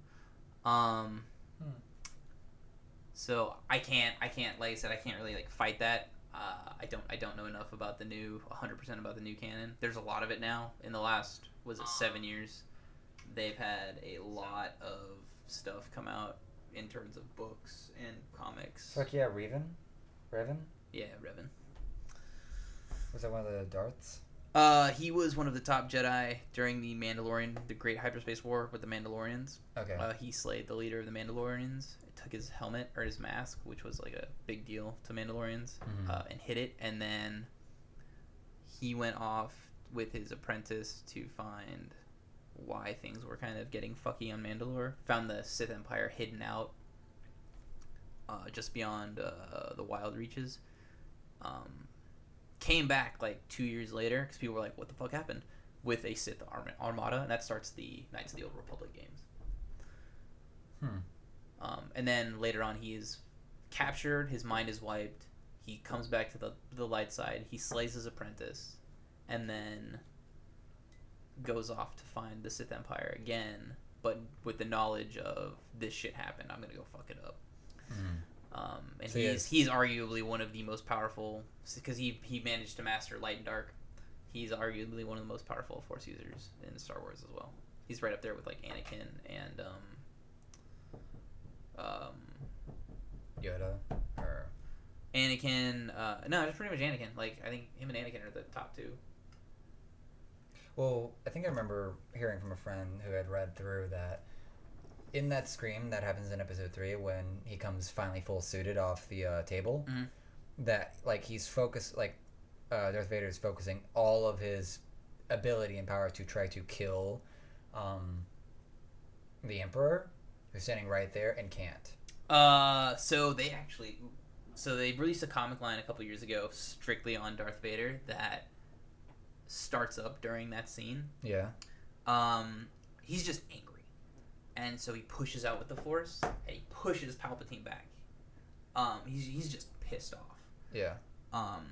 And Palpatine goes and starts Force lightning his ass down. And yeah, so like right here, like he's just angry about it. And so he doesn't have his lightsaber, so Palpatine starts Force lightning Vader and is like, defend yourself, Vader. Use your lightsaber against me. Oh, you don't have it? Where is it? And then Vader in defeat is just, Obi-Wan took it. He's like, you let him take it from you? He just took your lightsaber? Scrub. And then he goes, remember, Lord Vader, the next time you reach out to harm me with the Force, finish the job. You will not get a second chance. So it's like, it's a big fucking deal. That's a setup for the Return of the Jedi, basically. Kinda, yeah. So I mean, that whole series is Vader has to go out and find. He has to, create a new saber, find a crystal to corrupt. It's a whole thing. Like you have to corrupt a crystal to get that red. or what? In the new canon, yeah. In the old canon, Sith sabers were red because they had to synthetically create their crystals. Mm-hmm. Because they couldn't go to they couldn't find. So you go to certain planets like Ilum, which shows up in Clone Wars, where you reach out through the Force, and the Force reaches back out, and you find your crystal is yours, like it's personal, like like you can't go. You have to go and search for it, and it has to call to you. Yeah. The Sith can't do that through the dark side. It has to be through the light side of the Force. Mm. So the Sith have to create them. In the new canon, for Sith crystal to exist, you find a Jedi, kill him. You have to take his crystal. You have to take it. It has to be, it has to be taken. You then have to take the crystal, bend it to your will, and make it, pour your emotion into it, and make it bleed. And that's why they're red. It's way more dramatic. It is. I personally liked the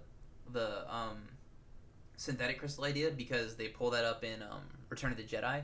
Luke's green crystal for his new lightsaber after he loses his hand on Cloud City in Episode 5, and Anakin's saber. That crystal is synthetic, but he was able to influence it through the Force during its formation to turn it green. Implying, because green has always been, blue's always been like sort of Padawan, and green's been more master. It's either or. It always sort of looked like that, though. They did kind of infer that, but then at that point it's like, the colors are colors. I think there's meanings behind them. I don't know what they are. I personally don't care because it's like there's so many variations at this point. Yeah. Like if you look at the Clone Wars or whatever, you have and Rebels, you have the dark saber. There's a black saber blade. Yeah. You've got yellow ones. You've got which were all the temple guards had. Yeah, the purple one for purple one for Windu and Mara Jade. You had green, blue, yellow, whatever. Like Ahsoka had. Well, Ahsoka was a Padawan. She had green and yellow. Yeah. On her two sabers. So whatever. I never bought into any of that. People would come up with these ideas. I'm like, you show me the official LucasArts fucking logo on it, and we'll talk. We'll talk. Yeah. All right. Then we can round it out there, though. Yeah, man. Been a long fucking time. It's like almost 7 now. Fuck. You be good driving home and everything? Not too far? Yeah. Yeah. I mean, it's an hour, but like whatever, I'll be fine. You had bigger issues. Alrighty, we'll go cut it here. Hooray! We will. Thanks for coming out. Yeah, man. So, do you have any band dates to put out for like plugging yourself in here before we get out of here? Yeah. So Blink-180 Deux, we playing Rackham Spirits down in Deux? Yes, we're very French. Deux. Blink-180 Deux. Croissant. Shit. All right. It's a fancy wine. We'll be playing Rackham Spirits and Bar down in Cape Coral on Friday, November 15th, and then Saturday, November 16th, we will be playing Bombshells up here in Orlando. Dope. Yeah, man. Super stoked about it. It's our first shows in over 6 months. Well, happy to hear you're back and everything. Hell yeah, man. And any ticket buying, any information like that? I know one of them is a free show. I think the one in Cape Coral. Do you have any socials for the band or anything like that? Facebook, Instagram. Look for your face and the drums. Yeah. I've got Snapchat, Twitter, MySpace, Facebook, Instagram. Was it Bone Daddy? Yeah, it's actually I actually went through a couple weeks ago and I put everything in Bone Daddy. Xbox Live, PSN, Steam. Everything's Bone Daddy. Everything's fucking Bone Daddy for the most part. Yeah, if you need to find, I finally got it all done under one banner, so I'm easy to find. Not my Reddit account. That I'm not telling you people. There's some weird stuff on there. But on that note, I think we'll cut it on out. Thanks for coming out, man. Yeah, man. Thanks for having me.